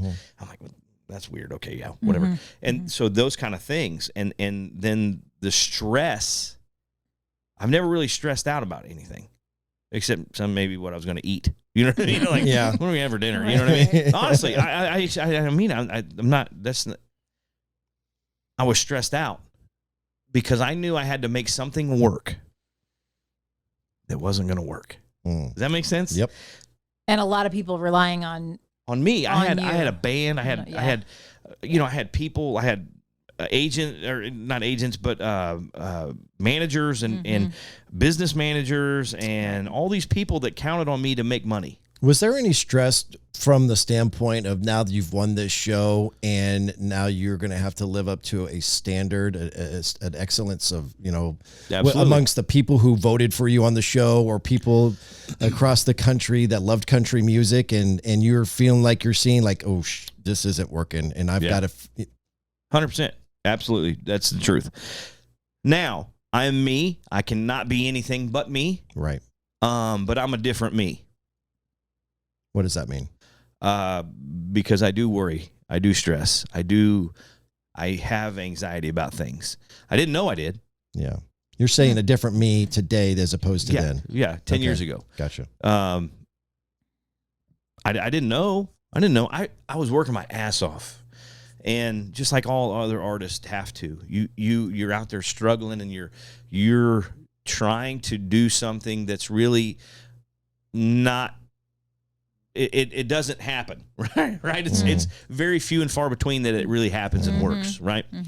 Think about all the millions of artists out there, and there's only a handful that really kind of make it, right? Yeah. To that level, the Keith Urban, Jason Aldean's, there's only a handful. So I'm out there trying to do this, trying to make this thing work, not only for me, but for everybody in my band and crew, my family. You bet. I wanted. I had a vision of what I wanted to do after this show. I didn't know I was going to win. I didn't think I was going to win. I didn't think I was going to win that show until the 2 weeks before the finale. I'm in the top 4, and I'm like, God dang. Look here, fatty. You might win this thing. You know what I mean? Right. And that's so. Fast forward, I have a band, I have a crew. I'm leasing buses and. We have all this gear and all this shit, and it's like, wow. I didn't feel stressed out. I was just like, we're running 100 miles an hour trying to make this thing work, and I'm fighting. It's me against the world, right? That's my mentality. I have to make this work for my family, for me, my career, my future. Yeah. All the stuff, right? I didn't know that it was taking that big of a toll on me until I started having chest pains, and we all heard if you're going to have a heart attack, can't breathe, tightness in your chest, arms numb, you know what I mean? And all these kind of weird things start happening to me. Yep. My arms never went numb. So I was like, nah. I remember laying in bed at home, and it would happen at random times. I'd be driving down the road, and it would start happening, and I'm like, it would like hurt, like piercing pain, and my heart would like feel like it's just jumping out of my chest. Yep. I'm like, okay. I'm going to crash and die. Right now, I'm going to have a heart attack, and I'm going to crash and die. Never happened. So it had been happening for weeks. And my wife was like, you all right? I'm like, yeah, fine. I'm good. Then I finally told her, I was laying in bed. It's like 3 a.m, and it wakes me up. And I'm like, oh, shit, here we go. This is it. This is really it. It woke me up. And I mean, my heart, my chest is just going, and I can't breathe. And I'm like, and I look over at my wife. True story. I look at my wife, and I'm like, I'm not going to wake her up. Yeah. She can just find me. I don't want her to deal with that. Didn't happen. I went back to sleep. I wake up next day. I'm fine. You're still alive. I'm still alive. Still good. You think it was a dream or anything? No. It was you real. knew it was. I knew it was real. Did you ever? No. I knew it was real. I knew this was really happening because, we'd be here on the bus flying down the highway, and I'm like, oh boy, here we go. Here it's happening again. So it was just weird times. So I finally tell my wife because I'm getting a little scared. You told me that something happened when you were on your way to the airport, right? So I finally tell my wife when we're on the way to the airport. Yeah. And I tell her about because it's happening again on your way there. Yeah. And I'm like, and she was like, what's wrong? I was like, and she was like, what's wrong? And I was like, okay. I don't know what's going on, but I'm having these weird chest pains, and I'm freaking out, right? And she was like, what the? She's pissed off at you. She's so mad. Why didn't you tell me? And then I tell her about a few nights before, and she was like, oh my God. So she she puts me on an airplane. I'm flying to Phoenix to do a one-off in Phoenix, and then I'm flying home. She calls my road manager, Randy. She said, Randy, my husband's having chest pains. You need to make sure he blah, blah, blah. So I get to Phoenix, and my road manager's picking me up. He's like, boss, what are you doing to me? And I'm like, no, it's all good. We're good, man. And so he was like, no. When your wife calls and says you're not good, we're not good. That's not cool. Yeah. And so anyway, we do the show. Everything's great. I fly home, and she was like, I can't believe you've kept this from me and this and that. And I was like, I didn't want you to worry. How long did you keep it from her? Oh, weeks. weeks and weeks. Okay. Months. So like 6 months? No, probably 2 or 3 months. Okay. And where was this in the process of? This is like after the show. After Yeah, it's you've after won. the show. It was probably 2014, 15, right in there. So you're a couple years after So I'm the a show. couple years after, because now, I mean, it's probably 14. So it's like 2 years after. Yeah. And then this is kind of where RPM shuts down. This is kind of where the wheels on the bus start kind of falling off a little bit, right? Get it. Totally get it. So I'm home, and she was like, I can't believe you kept this. And I was like, I'm sorry, I shouldn't. And she was like, when does it happen? And I'm like, it's happening right now. So we go from, we're coming into the triangle, the Grandview Triangle, right? And headed home. And I said, well, it's happening right now. She was like, whoop, 470 all the way to St. Luke's. Yep. She was like, and we walk in. I said, I'm fine. We walk in. She's like, my husband's having chest pains and he can't breathe. And the lady was like, bam, throws me down on the gurney. They slam me through the doors, rip off my shirt.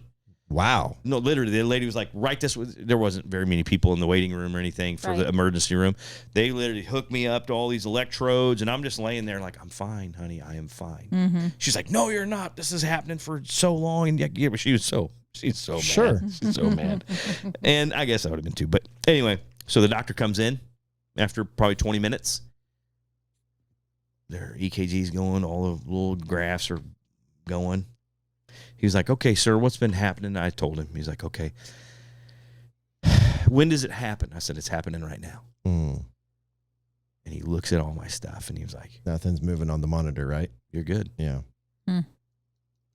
And I looked at my wife.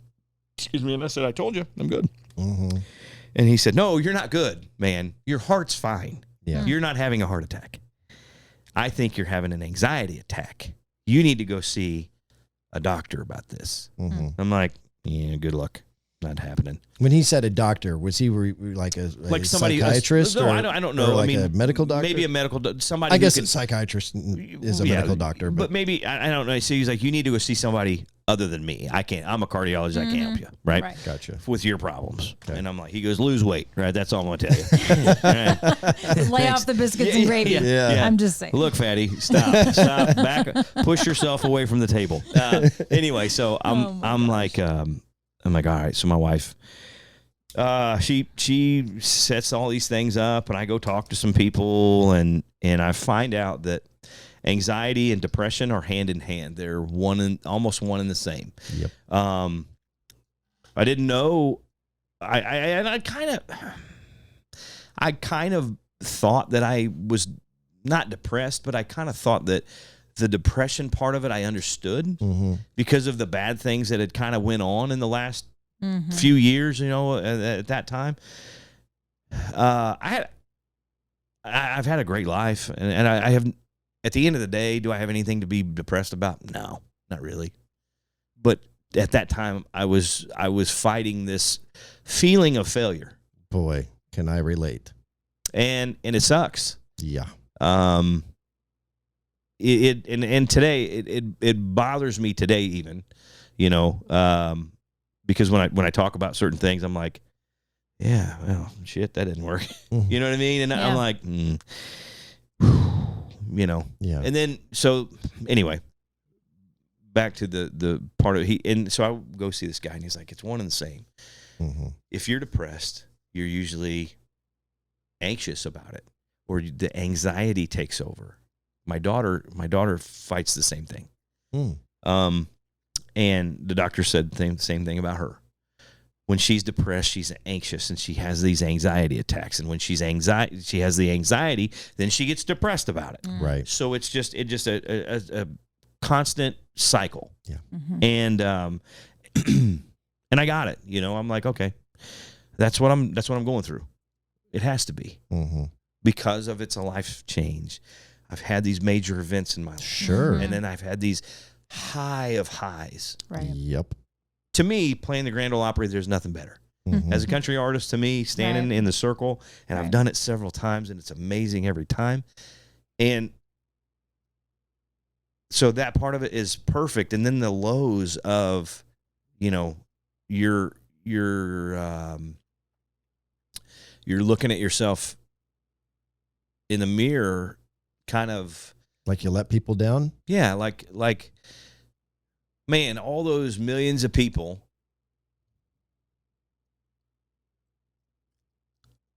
Yeah. I mean, it's kind of like all those millions of people who voted, and to hold you to a higher standard than what you're at, or you know, and I have some of the best friends and family, and support, but it's still there's that thing, and I'll be honest. My wife, I don't like talking to my wife about it because she's so compartmentalized everything. She overanalyzes everything, and so when I talk to her about it, it freaks her out, and you know, so I just know, and I'm like, I'm okay. Yeah. You know, I'm not going to jump off a cliff. I'm good. I'm okay. I have my days that it's like she's like, you're so quick tempered right now. You know, things set you off that never would have. That's not. She's like, even the kids will say things like, Dad's kind of pissed off a little bit all the time, you know? Yeah. And he, you know, Dad will snap quick, you know. I've always had a little bit of a temper, kind of, you know, but it's never. It got worse. It's a lot worse, apparently. And I didn't see it, and I haven't. I see it now. I see it now a little bit, and I'm working on it. Here's the thing: I don't like taking medicine. I don't like taking medication. Me either. And I know there's medications for what I have, and I know there's medications that probably help me. My wife takes them. My daughter takes them. I don't want to take them. And it's not that I feel weak or anything like that. I just don't want to take them. I'm okay, and I'm going to figure it out. I have ADD. I just got my ass whooped when I was a little kid. My dad just whooped me because I didn't know why I didn't pay attention. I couldn't tell him. Right. You know, back then, ADD wasn't a thing, you know. And so I just came up with my own mechanisms and coping to kind of be able to focus enough. Now I can focus on things that I like and I'm interested in. I can focus on them for long periods of time.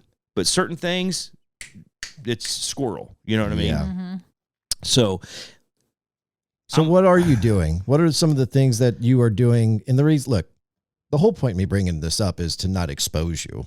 No. And I appreciate your vulnerability and talking about it. But for me, after I shared my story, I was blown away. And I'm not trying to make it sound like it was hundreds of people, but 20, 30 people reached out saying they can't walk into work because they just listened to my podcast and my story and they're wiping tears off their face.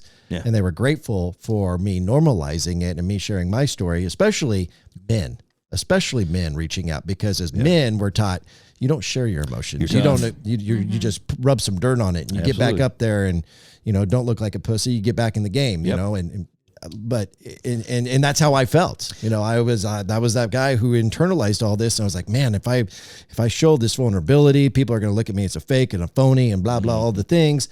And what I found in telling that story is that there's so many other people who are going through that, men in particular. And I want to do my part from what I experienced to maybe normalize it a little bit, to say it's okay.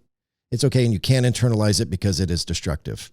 Yeah, I agree. I think. So what are you doing to help you with? I tried little things. Hunting, fishing, helps a lot. I have a strong faith and I pray a lot. Mm-hmm. You know, everybody says give it to God, right? You bet. And I think, I think I'm better. I think it's weird. It's just because there's times that it's not good, you know, and that's the times that I'm pissed off, or little things set me, and it's dumb, and it's things that I would have never even cared about before. I worry about things, and it freaks me out. I don't worry about things, you know. I mean, I know in my head that that's not me. I'm not the worrier. My wife was. And now she takes, I call them crazy pills. She takes her little pills and she's okay. Yeah. I worry about things, and it's the dumb little things. It's the things that don't matter. And I can't figure that out. And that's what's freaking me out.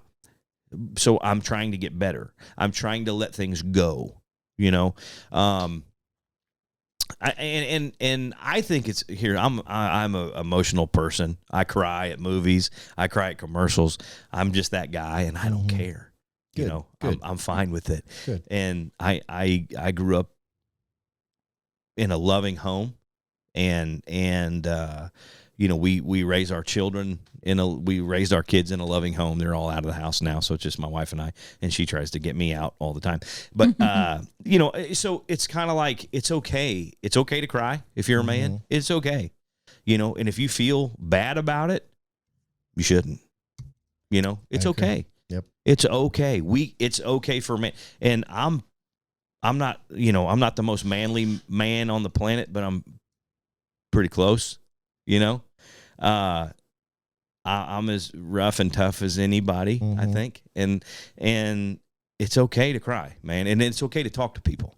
That's the big one. And I think a lot of my friends, I know a lot of people who battle the same thing, and maybe they don't even know because they don't understand what's going on, and you know, so I don't know. I right now it's at one of those times in my life where, you know, I think if I can continue on the track and start playing music more and more. Obviously, for 2 years, no one played music. Yeah, that everything was been shut tough. down, and it sucked. It was bad because I had this new music that we had just recorded right at the end of 2019.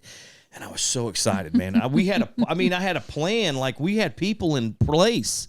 Like, we were getting ready to kind of launch this thing again. And I was so excited because this music is good. It's the best I have. It's the best stuff I've recorded. I didn't write a damn thing of it, and it's okay because I'm like, I'll let the people. I will let the people do what they do. You know, right? Why should I try to write a great song when all the great songwriters are right there on that one street? You know what I mean? And that's a thing. Ask Jason Aldean. Yeah, He'll tell you. Yeah. But I've been fortunate to get some really good stuff, and so 2019 shut down. My son played college football at Missouri Western. Offensive lineman. He had all 32 teams come look at him. Oh, wow. He's a stud. He is a freaking stud. And he had a agent reach out and you know, take him. And because the agent was like, you're going to wear a helmet, dude. You're going to play in the league. That's awesome. And so we were so excited for him. And my son's he's such a real person. He's like, Dad, it's not going to happen. I'm from a Division II school. And his agent actually said they don't care where you came from. If you can play, they will find you. Yep. So all these teams came in and watched him play and practice and all this stuff. And it was really cool. And he played in the Hula Bowl in Hawaii in 2019 or 2020. Whatever it was. Anyway, right there. COVID was 2020. Yeah, so right before. Yeah, but so January probably. So January. Yeah. In January, we were in Hawaii when he's playing in the Hula Bowl, the Senior Bowl. Yep. I'm like, dude, his left guard was the LSU kid.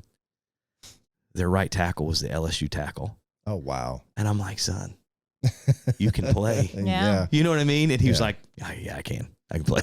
He kind of started believing himself. Sure. Yeah. So anyway, then they flew his agent flew him to Pittsburgh to train for 8 weeks before his pro day. Okay. So he goes out there for 8 weeks and trains his ass off, and he's a beast. He's a huge stud, kid. Yeah. He's a stud.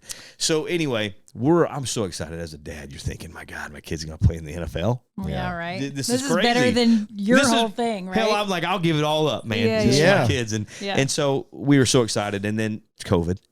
Well, and here we go. I'm starting my thing. He's got his thing going.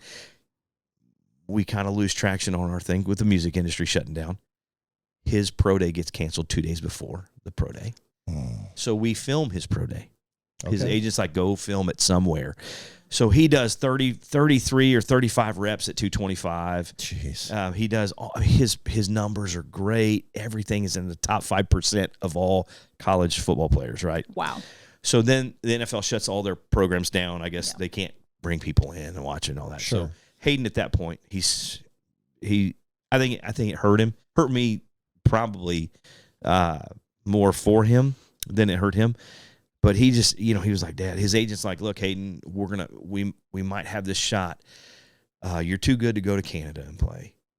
we're going to have this shot maybe in a little while, in a few months, maybe to go to the XFL or USFL, whatever the thing was. Yep. And Hayden's like, okay. Well, he gets off the phone. I was in the truck. This is just a little sidebar. I was in the truck when the New England Patriots called him on the phone. Really? I was in the truck with him. They're like, yeah, was this Hayden? He's like, yes, sir. He's like, I'm so-and-so with the New England Patriots, man. We just want to let you know that. That's so cool. We love you. Wow. I'm like, wow. Whoa. I'm like, oh my God. Yeah, this is so right? cool, right? Yeah. So anyway, all this goes down. COVID shuts him down. And then he's like, Dad, I'm okay. And I'm like, what do you mean? He's like, I'm done. If I wasn't good enough to be, because he was going to be a late round draft pick. That's what his agent was like. You're a 6th, 7th round guy or a high priority free agent. But we have teams that have talked to us, and they said if he's still there in the 6th or 7th round, we're going to take him. Okay. So I'm like, okay, cool. We watch the draft. Here comes 6 of them around. No calls, nothing. His agent calls. Saturday's your day. Saturday comes. Oh, boy. No calls. And when is this? For the draft. For the NFL draft. So they're into the 6th and 7th round. And and then after the 6th and 7th round, then the free agent. Yep. After the draft is over, then free agency starts. Yeah. So his agent's like, you're getting picked up tomorrow. Right? That's what they're thinking. And his agent is a big agent. It's not a small little agent. He has 40 guys in the league. They've done this for 30 some years. So did he get any calls for free agency? Nope. So why is this? What's the deal with this agent? I don't know. Well, he didn't know either. He's like, we're baffled. We've talked to teams. They like him. We're at the Hula Bowl. No. We were at the College Gridiron Showcase in Fort Worth, and the Green Bay Packers guy, scout guy, was there, and I was like, what's it take to be a scout, NFL scout? That's kind of a cool job, right? Mm-hmm. And he was like, he's telling me, he's like, yeah. And he was like, you got a kid here? And I said, yeah. My son, he's a Division II guy. And he's like, oh, where'd he go to school? I said, Missouri Western up in St. Joe. He's like, Hayden. He knew. He was like, yeah, we know Hayden. Good kid. That's awesome. I'm like, wow, okay.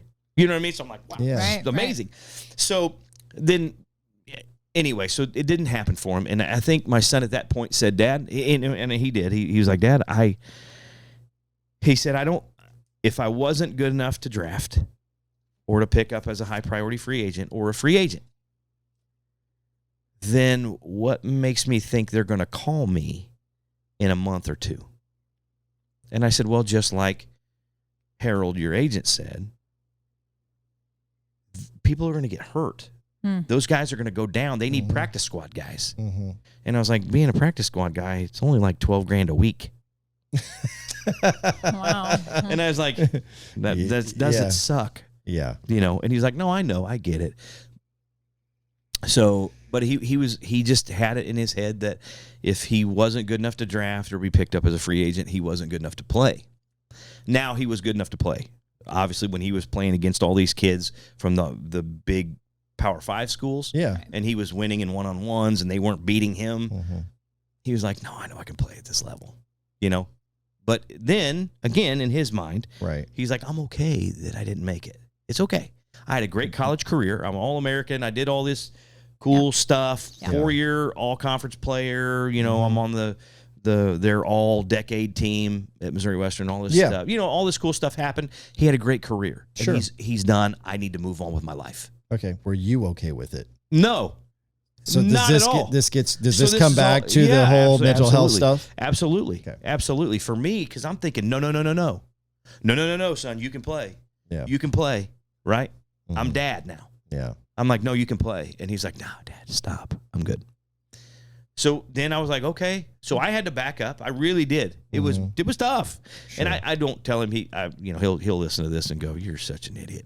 But I didn't, it was tough for me because I saw this kid who worked his ass off for everything that he got. Yep. Coming, and he did such a good job and all this stuff. And to get this close. And he got that close, and then it didn't happen. So, and then 2020, everything shut down for everybody, and so many baby acts just went away because they couldn't afford to stay and wait 2 years or a year or whatever. Yeah. So they folded shop and went back to work, Yep. And it sucks for them too. And like, so, it's not Cry Me a River. I'm not, that's not what I'm saying, but I get it. But it's just like, it just sucked. And it continues. It's like, there's another failure, right? Right. There's another failure. Right. Is it my fault? No, I didn't have control of COVID. I didn't have control of the industry shutting down and people losing a ton of money and all that stuff. I didn't have any control of that, but it's another failure. Yeah. It's another opportunity that was there and now it's gone. Mm-hmm. It's another opportunity for me just to look at myself and go, well, now what are you going to do? Now we're 3 years in, now we're 2022. We're starting to play more. We're starting to book shows and things are happening. I'm having a great time doing it again. And so I think it's helping. Good. I don't know. But, we'll see, man. And like I said, I do pray a lot. I pray about it. And we'll see. I mean, I'll just say this. First of all, again, thank you for sharing that and your vulnerability, because that's hard to do. And even me, like I've said it, I don't know how many times on this podcast, not just this episode, but just all of them. And I still cringe inside, like, oh God, I'm saying this. Oh, I don't really want to say this. But it's therapy for me. It's challenging me, to say it's okay. It's okay to talk about it. It's okay, because when I do it, then it gives people that courage to say, look, something ain't right. Something isn't right inside. And if Tate and Ronnie can talk about it, then maybe I should find my person to talk to about it too. But what I was getting ready to, the point I wanted to make with this is obviously the internalizing part is key. It is the biggest thing. It was the biggest detriment to my issue. Being as destructive as it was. But the other component to this was, gosh dang it, now I just lost my train of thought. Crap. So there's the internalizing part, and then I can't believe I can't remember what I was getting ready to say. I had somewhere I was going with this. Bail me out real quick. Bail me out. It'll come back to me. Well, I wanted to ask you a question about what you were kind of, I didn't want to interrupt you. So when you were talking about realizing what you're feeling, are you realizing it in the moment? Like, do you know when it's happening? Like when you're mad and you're like, where did that come from? Or your wife's like, where did that come from? Do you know it's happening? No. So it's after. Yeah. Then I realize, well, why did I get mad? Mm-hmm. Then I'll think, cause my wife's, look, she's a saint. I'm not gonna lie. Everybody says that about their wives and their spouses. Oh, they're so good. Yeah. My wife is really good. I outkick my coverage for sure. But here's the thing: my wife is my best friend. Yeah, I can tell her anything, but I can't tell her some things. Yeah, and this is one of those things that I couldn't tell her, and it's hard for me to even talk to her now about it, because I think she's gonna feel bad for me, and I don't want that. I don't want people to feel bad for me. Right. You know what I mean? I don't need that. I don't need you to feel bad for me. But I don't know that it's happening when it's happening. Okay. I know that I'll fly off the handle about something and some little dumb shit that it shouldn't be. And then afterwards I'm like, oh, you're an idiot, dude. Why? Right. Now I know. So then when you post analyze the failures, so whether it's, and I'm using the term because you used it. Yeah. So whether it's your career, whether it's your son in football, when you're post-analyzing that and you're going, why did I act that way? Or why did I do that? Is it about how it made you feel, or about how you think other people, and I won't name any names, but the reason we're here is because of something someone said about you. Is it about other people misreading something or sizing you up and going, oh yeah, man, that's a shame. He won the show, and then now what's he doing? I don't know. I'm just asking. Is it about what other people think, or is it how you're sizing yourself up? Both. Okay. Honestly, And just so I'm clear, I didn't come here to bash Travis at all. No, we know that. I love know. Travis. I know. He's a good dude, and he has his own demons that he fights, and 100%, like everybody does. 100%. And so, Sure. but no, I just wanted to clear up those few little things that he had wrong about me. But here's the thing: you're both. The answer is both, because I do look at myself. I do judge myself a lot harder, and I think all artists do. I think we all, as an artist, when you look at yourself, there's that insecurity thing. I know I'm fat. I know it. I know. You don't have to tell me. I know. I look in the mirror every day. But, people like Luke Combs kind of give me a little hope, Sure. Right. But you know what I'm saying? So there's that insecurity that I have. And I know I have it. And like I said, most artists do. Most people do. Most people do. Absolutely. So any given. But when you stand on a stage and you're presenting something that you want to, you're trying to sell something to a crowd, whether you're playing or singing or whatever you're doing, all those eyeballs, whether it's 10 eyeballs or 10,000 eyeballs, when they're staring at you, you get that. You should have put the fork down. You should have went to the gym. You should, and I'm being serious. It's a real thing. Yeah. And don't screw up. Don't screw up. Don't screw up. You screw this song up every time you sing it right here. Remember the words. You know what I mean? Like, serious. No, and it's like, okay, I made it through that. Okay, we're good. Right? And then it's the people that I have my name on a water tower. Right. Yeah. That was cool. It's cool, but it sucks. And what I mean by that is every time I drive by, I don't look at it anymore, because it's like it's that constant reminder: don't suck, stupid. Right. You got to do. You got to do. You got to live up to. You got to live up to that, man. Right. Right. I love it, and I'm so. I get it, bro. To have people hold you in that regard, that they put your name on a water tower. Yeah. It's awesome. It was crazy, and it was this cool, like, I made it, right? I did it. I made it. Yeah. When you go to Moore, Oklahoma, it says the home of Toby Keith. Mm-hmm. When you go to Yukon, it says the home of Garth Brooks. Yeah. When you go drive through Belton, it says Tate Stevens. Yeah. I made it. Yeah. Right? Right. So I totally get it, what you're saying. So man. There's that, and it hurts. Like, it hurt. I love it, and it's so cool, right? When people are like, dude, I saw your water tower. Yeah. I'm like, yeah, they give me free water. They don't. I still have a water bill, guys. No, they don't have. I don't. So it's that. But I want to tap into your irrigation system. Yeah. So, but you know what I mean. So it's both, and I feel like, I don't know. It's both. It's just both, because I know people look at me now, or looked at me then, even when I won, and they're like, yeah, he's not that good. Okay, I don't care if you like me. Mm-hmm. Out of 250,000 people that auditioned for that show, I won. Mm-hmm. That's pretty cool, and I'm happy, and I'm proud of that. And like I said, I will always be proud of that, and I'm always blessed to have that in my life and have that whole thing go on and all that.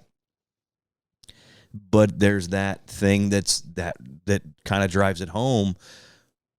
What are you doing today? Mm-hmm. 10 years ago, you were really cool. Yeah. I still sing. I think I sing better now than I did then. Right. But it's like, and okay, great. Right. What have you done? So what are you doing? So is that why you wouldn't do it over again? Is what we've talked about for the last a little bit, yeah. Whatever, it's been 30 minutes. The last 5 hours. Yeah. No, I just mean the real part when you say, if I knew what I knew. Yeah. A lot. Yeah. Okay. Yep. So I got my thoughts back.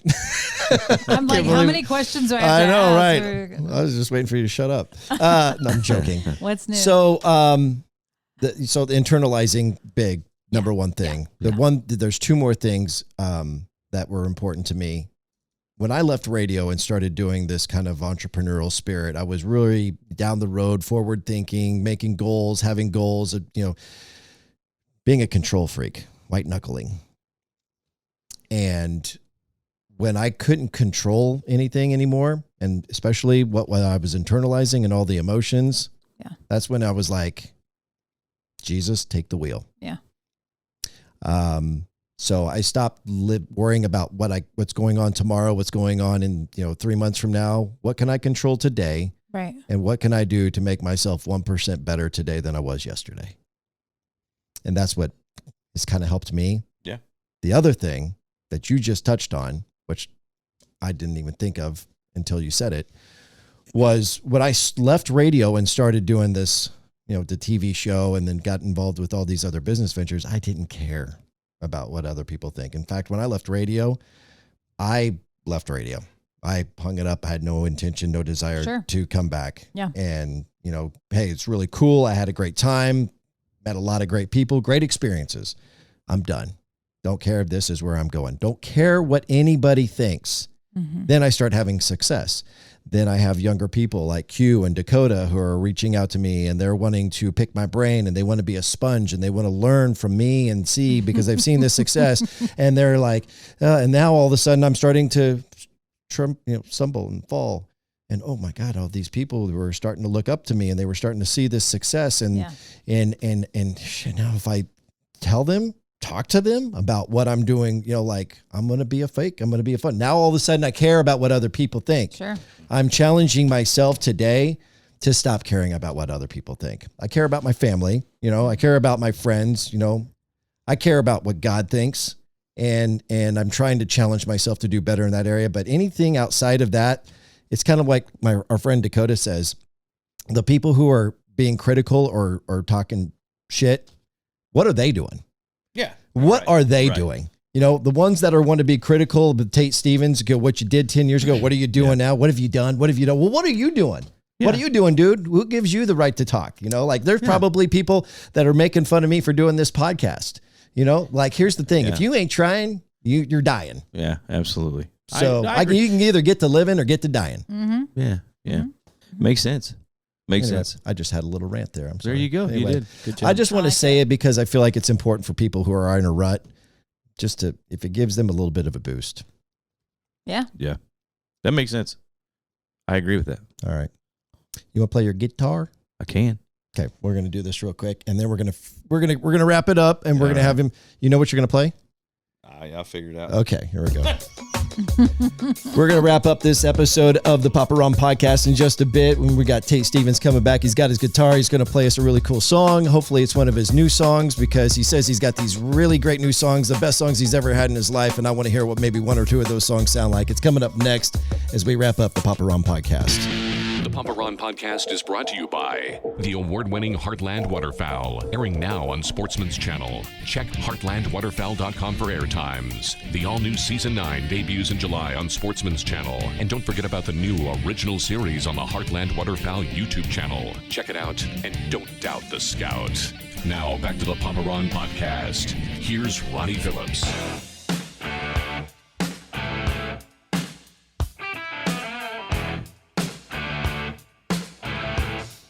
Heartland Waterfowl Season 9 is out right now. You should check it out. Airing 5 days a week, 52 weeks a year. And it's going to be, the new season's going to be airing through the end of the year. And we're getting ready, actually.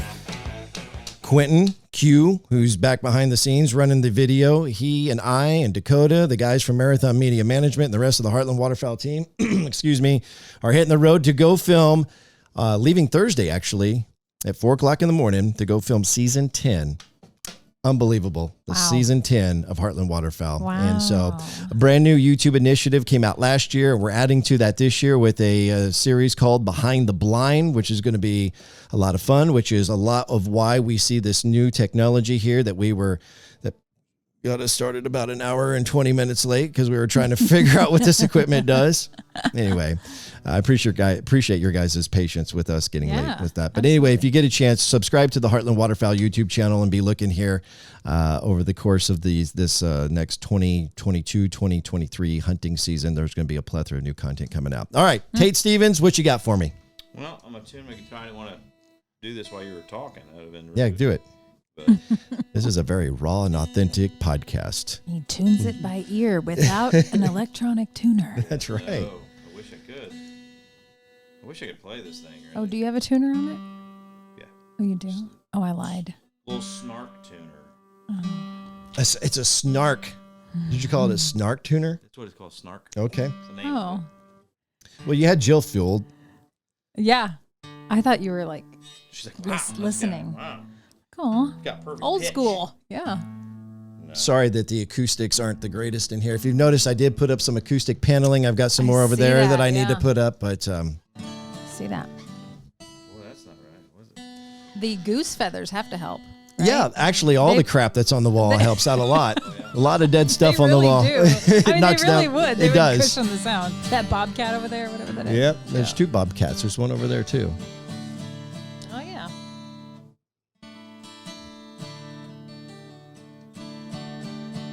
That sounds terrible. Tate, Don't beat act yourself like up now. act Come like on. you've tuned a guitar before. All right,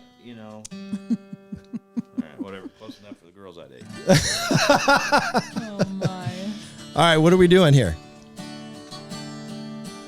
It's called Let's Not Let It. It's what? Let's Not Let It. Let's not let it. All right, Tate Stevens. That sun is gonna set. Let's not let it. Another day's gonna end. Let's not let it. That moon is gonna look down on you and me with that old frown, wishing we'd work this thing out right here, right now. Let's not let something we'll probably laugh about tomorrow take us to that place where so many who give up go. We can quit and we can try. Love can live and love can die if we let it. So baby, let's not let it.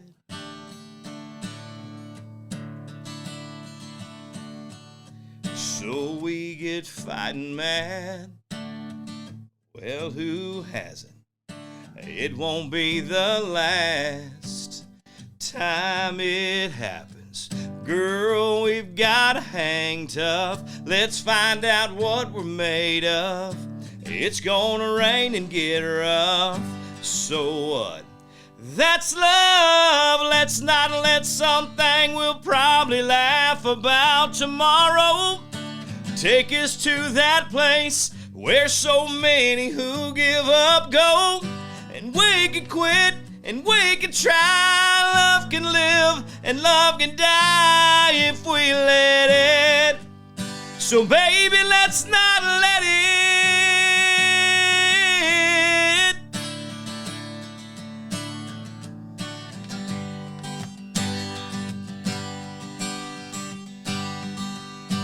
We can quit, we can try. Love can live and love can die. Let's not let something we'll probably laugh about tomorrow take us to that place where so many who give up go.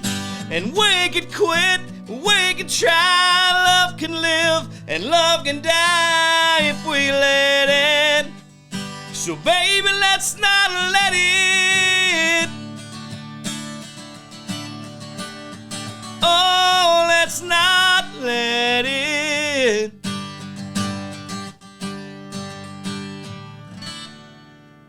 Yeah. In-studio audience loved it. That was really good, bro. So is that one of the new songs that you were really pull your microphone up there? Yeah, that's one of the ones that we, are really excited about. And so where are you at with that single? Are you trying to push it somewhere, or what are you doing anything with it? Well, yeah, we've started to try to. Okay, so it's the game has changed so much, and it's like every day it seems like there's a different way to do things, and there's a new, better way, and you see TikTok, and you see all these people on TikTok, which I've started doing some TikTok things, and I'm just not good at. I'm terrible at social media. My social media presence used to be really good when we had a team of people doing it. Yeah, you just need to pay somebody to do it. Yeah, well, all right. Then. Can I borrow some? I will say I went to your Instagram the other day, and you hadn't posted anything since like July 16th. I was like, hey, come on, man. Because I don't post just any. Here's the thing. I'm not the guy that if I go to the store, I'm not posting it. I don't. Oh, look, I got a bottle of water. You know what I mean? Look at my shoes. Coffee selfie. Yeah, no, none of that. I'm just not like. I'm not like into that kind of thing. I understand. I only like if it's something musically related or something like that. I'll post about it or something. Or if it's something that I like want to know about, or okay, but let me ask you this: you do a podcast, So what your podcast again is called? The Sweet Life Podcast, right? And is this like a once a week deal, or just whenever you get around to doing it? We haven't done them in a while because we've been playing so much. We do them, we record them, and then we release them like on Thursday. I think it was like Thursdays. Every Thursday was a new one. We've done 3 seasons of them, and it's just we talk. Okay, so my thing, your podcast is just you and your buddies. AJ, I guess, get on there and you play some songs, and you probably just talk about real life stuff, right? Right? Yeah. We talk about. Okay, so what's the difference in with that, and then going on Instagram and creating a story or a reel that just says, "Hey, we're going and doing this," or "Where I had this experience," or "I had this thought," or whatever, and doing that, it's like a daily diary, right? And I think about that stuff, and then it's kind of like, oh, there's something squirrel. Okay, and this is fair enough. You know what I mean? That's fair enough. It's kind of like I know I need to do this. I know I need to post. I need to be on Twitter. I need to be on Facebook. I need to do those stuff. And it's tough. Instagram. It's tough. It's tough. But it's just sometimes coming up with the content because I'm not the guy. I'm not going to grab my guitar and I'm not going to go, "Hey guys, what do you think about this? I'm starting to write this song. Bro, what do you think about that?" It's raw and authentic. Authenticity wins in anything in today's digital world. I truly believe that. Just be you. Just be you. Be authentic. And if they don't dig you, to hell with them. Yeah, I got to change. It's the strings. My strings are so dead from sweating on them and everything. I think this is just my opinion because I could listen to you talk. I mean, I've listened to you talk for how many 2.5 hours? It's like we've been for here all 2 day. hours and 35 minutes. And an hour and a half while we waited before that. Yes. No, so 17 hours total. But like, you're a great storyteller. I mean, I know you probably are like, I don't know, ADHD, squirrel. And you maybe you think you're not a good storyteller, but you're a good storyteller. Yes. So, I mean, you could, not that you need my opinion, but you could turn that into content. Because I was going to ask you earlier, you were talking about this Joe Diffie story. And the Opry story and all these stories. Maybe it's about a songwriter, about a song or whatever. Mm-hmm. So I hope those are documented somewhere other than your brain and your memory. Sure. And on the Sweet Life podcast, like I told my story and I talk about certain things, certain stories, and things that happen. I tell those stories. Do you video that podcast? Yeah, it's on YouTube. You realize you can take a short form segment of that podcast and turn that into social media content. And it's not, and now you're not only promoting your brand, but you're promoting the podcast. But it does take time. I mean, I do that with mine. Right. But it's not something you just go boom, release. Right. It takes a little bit of time. AJ does all the editing. AJ, get it together, man. Let's get some. I feel it's terrible because you see how much I like to talk. Yeah. And I say and I'll repeat myself and I get caught in a thought that I can't get out, and so I start focusing and I'll say the same thing 5 times, and he's like, "Dude, come on, what are you doing? You're killing me. I gotta edit all this out." See, I don't edit any of this. I don't. When I screwed up there and I lost my train of thought there, I just really subscribe to, in today's digital world, authenticity wins. Yeah, you're probably right, but we keep ours to like under an hour. We try to, I should probably do better just at that. because look, Joe Rogan. I guess I know my podcasts go long. I get long-winded, and I like asking lots of questions, and I like to hear what people have to say.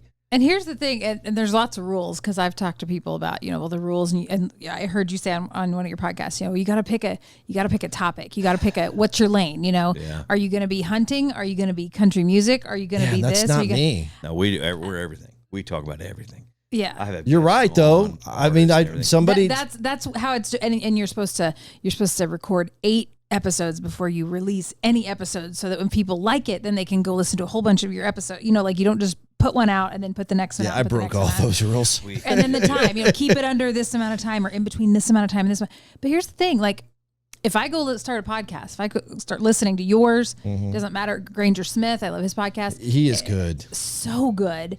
Or if I'm listening to, I don't know. He does preach, yeah. I mean, if he's not a preacher, he could be one. Yeah, right. Or so if I'm listening to a sermon, because I was going back and listening to a sermon series that I missed some of, I can go pick it back up where I stopped. So what difference does it make if it's an hour and 20 minutes? Exactly. Or 2.5 hours? If it was interesting and I want to go back, I can go finish. I can go pick up where I left off and finish it. If it wasn't interesting and I don't care, fine, I move on to the next episode. My most popular podcast is the Kelsey Smith story. The Kelsey Smith story went over 3 hours with her saw that, parents. I haven't listened to it yet. Oh my gosh. Yeah. Oh my gosh, it gets deep. felt You know like it Kelsey was gonna Smith. be- Kelsey Smith was abducted in like broad daylight in front of a Target store in Overland Park, and she was not only abducted but raped and murdered and found in Longview Lake. And this was like 2007 or something like that. I can't remember. Yeah. Yeah. And so her parents became friends with the radio station. The radio station helped to do some charity stuff to raise money to start their foundation. And I became friends with them. And so when I was doing some topics about PTSD, Greg reached out to me and was like, hey, you know, I've got some issues from PTSD from being in the Navy and serving 20 plus years in law enforcement. Yeah. And I was like, dude, I got to have you on the podcast. And I was like, I want to talk about PTSD, but I want to talk about Kelsey. Let's lift her up. And I'm telling you that show, I mean, it went over 3 hours, but it is far and away the most popular, most listened to podcast of the after today will be 16 podcasts.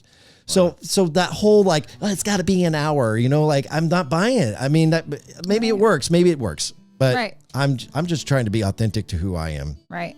And you are too. And I'm going to help Jill come out with a podcast, and she's going to do the same thing. She might be better at playing by the rules, but I don't know about that. Here's the thing. I have short attention span anyway. So I'm like, people probably aren't going to want to listen to me talk for more than about an hour. So let's keep it there. Yeah. And AJ's like, yeah, thank God. I don't have to edit all that. So some of our podcasts will go for like 2 hours. Yeah. And he's like, I got to try to make this work. And now some of them are a little over an hour, but most of we try to keep them like 45 minutes to an hour. Sure. And we do a lot of top 10s and favorites and things like that. Q's over here going, hey, Ronnie, listen to that guy. Listen to what he's saying. You hear that hour thing? Like, I don't know. Maybe that's a good idea. Yeah. Anyway, so that's, you know, our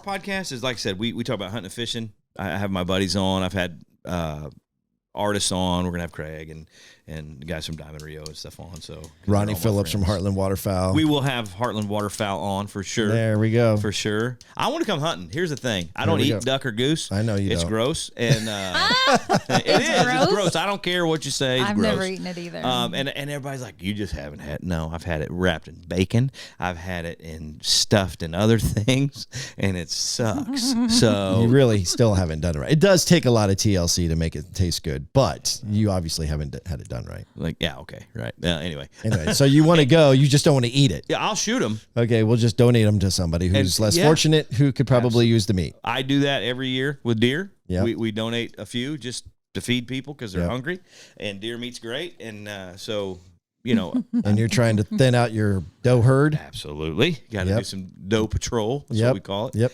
Early season, man. Early bow season is just doe patrol. You know, we try to kill about 100 of them. That's a lot of deer. No, that's an exaggeration. Well, I don't know. You said you had 700 acres or something. Yeah, that's a lot of ground. But now, obviously, you know, some of it's non-huntable. It's just middle of a hayfield. Okay, you know? right. You know, you got a 40-acre hayfield, and there's, you know, you can sit in the middle of it and maybe try to pick one off at a distance. But yeah, so we do that. I love hunting and fishing, and so we talk about that. Talk obviously music. We tell our stories and stuff, and we have our favorites and talk about food. I love cooking. Obviously, look at me. I love it. I love eating and cooking. But you got to get over this fat complex that you've got. I'm not. I don't have a complex about it now. I've embraced it. See, good. It's just an embraced thing. I mean, I'm not saying you're fat. Yeah, I am. You don't have to say it. I know it, but no, and it's, you know, it was on my track. So I'm mowing up there at our farm. And I got poison ivy all over me right now. Oh, no. It's all on my neck and stuff. I'm terribly allergic to it. And it's all on my arms and stuff. And I use that Zanfel soap to help get it off. But anyway, it's on there. I'm trying not to itch my face right now. Is it bad? Yeah. And it's warm in this room. Warm, you got the lights and all of us talking and cameras and all the electric. Yeah, so I just had this starting to pop up a little bit ago. It's probably from the guitar, right? Does it start bothering you because of like your arm on the in there? Start popping up in there. Oh. And I'm like, oh, here we go. But I can't touch my face, so if you see me rubbing my neck, I got it right there on my neck. And I had a long sleeve shirt on, but we have an open air tractor, so I was mowing. There you go. I've heard of people getting poison ivy that way, just by air. I get it in my eyes. Ugh. I've never had it, thankfully. All right, let's wrap this thing up. I'm really looking forward to this since we talked, and then Jill and I had a really good conversation, I guess last weekend, and in just about a couple different things, and I was like, it's been a while. Let's just all connect and let's do this. And so awesome. I was really looking forward to this, and I really enjoyed it. I, again, appreciate your vulnerability and talking about all the things that are probably really difficult to talk about. And I understand that because it's difficult for me, but you got an open invite to come on this show anytime you like, buddy. Absolutely. I appreciate it. And I'm a fan, and anything that I can ever do to lift you up or promote you, don't ever hesitate to reach out. Yeah, 100%. I like I said, thank you for having me, and not that what I said or anything will help anybody, but don't sell yourself short. The reason why I play music is music is the best medium to move your soul and to help people. Power of Love song. I'll go back to that. It is true. The song is true. Music can make you laugh. It can make you cry. Bring out those feelings that you didn't know you had even in some songs. So it's a true song, and that, not to pimp my first single, but that's part of this reason that I love this song. And that I thought it was a really good song, is because that's how I feel music is to most people. And I know it is for me, and music helps me all the time, in that way. And it's kind of therapeutic a lot, getting in the car and just singing at the top of my lungs for a song that whatever, and that I'm feeling. And that's why I love performing, and that's why I'll continue to do it as long as I can. Just because it's just music's great. You got a lot of tread left on those tires, pal. You need to keep on trucking. I hope. We'll see. Jill, any parting words? No, while he was talking, and I thought you were going to cry, and I thought you were thinking of a song. And do you have a song that always makes you cry? Like every time you hear it, like without fail, like if you either sing it or you hear it, you're going to cry? There's a couple. One is it's a Joe Diffie song, and it was on the Regular Joe album, and my dad's still alive, and he's not doing great. He's 75, but he's still alive, still going, moving, and the song, it just talks about a boy growing up playing catch with his dad, and then going through life and everything, and he's always there, and you were always my best friend. And then at the end of it, he was like, I better go, it's almost dark, I've rambled long enough, I just came by to see the stone and tell you, Dad, I miss you so much. First time I heard it, I was like, instantly, I'm a kid. I was in high school, I'm like, damn. So I got to talk to Joe, not to make this go any longer, but I talked to him about that song. And he was like, dude, it took me several takes to get. And he goes, my dad was alive. My dad drove Toby Keith's tour bus for a long time. Yeah. Oh, really? Yeah. Joe's dad I didn't know that. And so he said, he was like, dude, it took me several takes in the studio to get through that line, because I had to put the emotion in it. Yeah. But then it got too much, and I started really thinking about my dad. Yeah. And I'm like, dude, so that song, and I Can Only Imagine. Yes. Oh, yeah. That gets me every time. Every time. I'm wailing, and I know it sounds horrible because I'm singing as loud as I can sing, and just those two songs for me probably are more than any other song. Do you ever perform that song? I Can Only Imagine? No, I wouldn't make it. Wouldn't make it through it. Really? I'd cry immediately. I can remember somebody singing that at Whiskey Tango, and I was like, I hear the music start. It was Emerson Drive, and I hear the music start, and I was like, what is happening?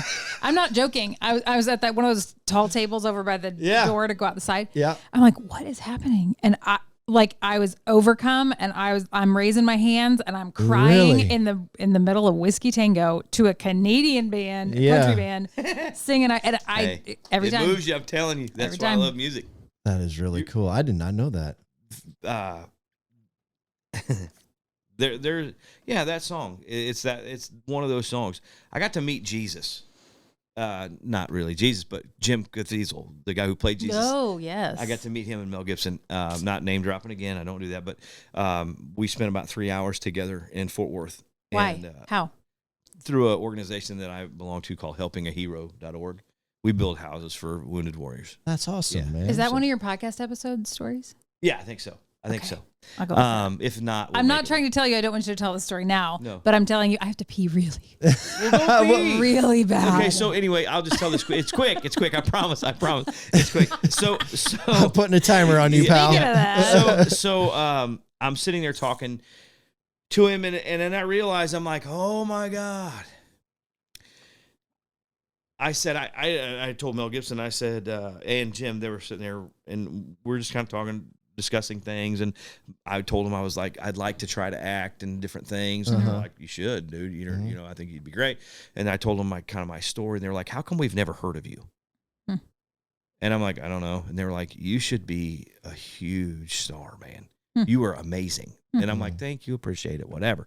And anyway, so I kind of tell them what happened, and they're like, that's a movie, you need to write it. Your life is a movie, dude. And I'm like, good idea. So we're in the process of that too. So really, yeah. And that's cool. Yeah, I don't know that it'll ever happen, but we're trying. Yeah. Would you play you, or would you have somebody else? No, I'm not, and I don't even know it'll be me. I don't even know it'll be me. I think we might even make it like a female, but it'll be my life. Yeah, it's your story. My story. Yes. So I won't be. Yeah, no, that's weird. Making your own story. That's weird. I can't wear my own hats. Well, it's weird that you're going to be a female. No. Yeah. Hey, it's 2022. I mean, it's 2022 you can do what you want. and everything, all right? but It's okay. 2022. You can do what you want. So anyway, I see him, and I said, the Passion of the Christ. Yeah. I said, I can't. I watched it once. Yeah. And I said, I can't watch it. Yeah, it's hard. And Jim was like, yeah, it's tough. And I said, no, I feel like it's my fault. Right. And Mel Gibson is so nice, but he's so like intense. Intense. And he's I like, can see that. Yeah. He was like, well, that's we did our job then. Yeah. And that's what we were. And he goes, but it's not your fault.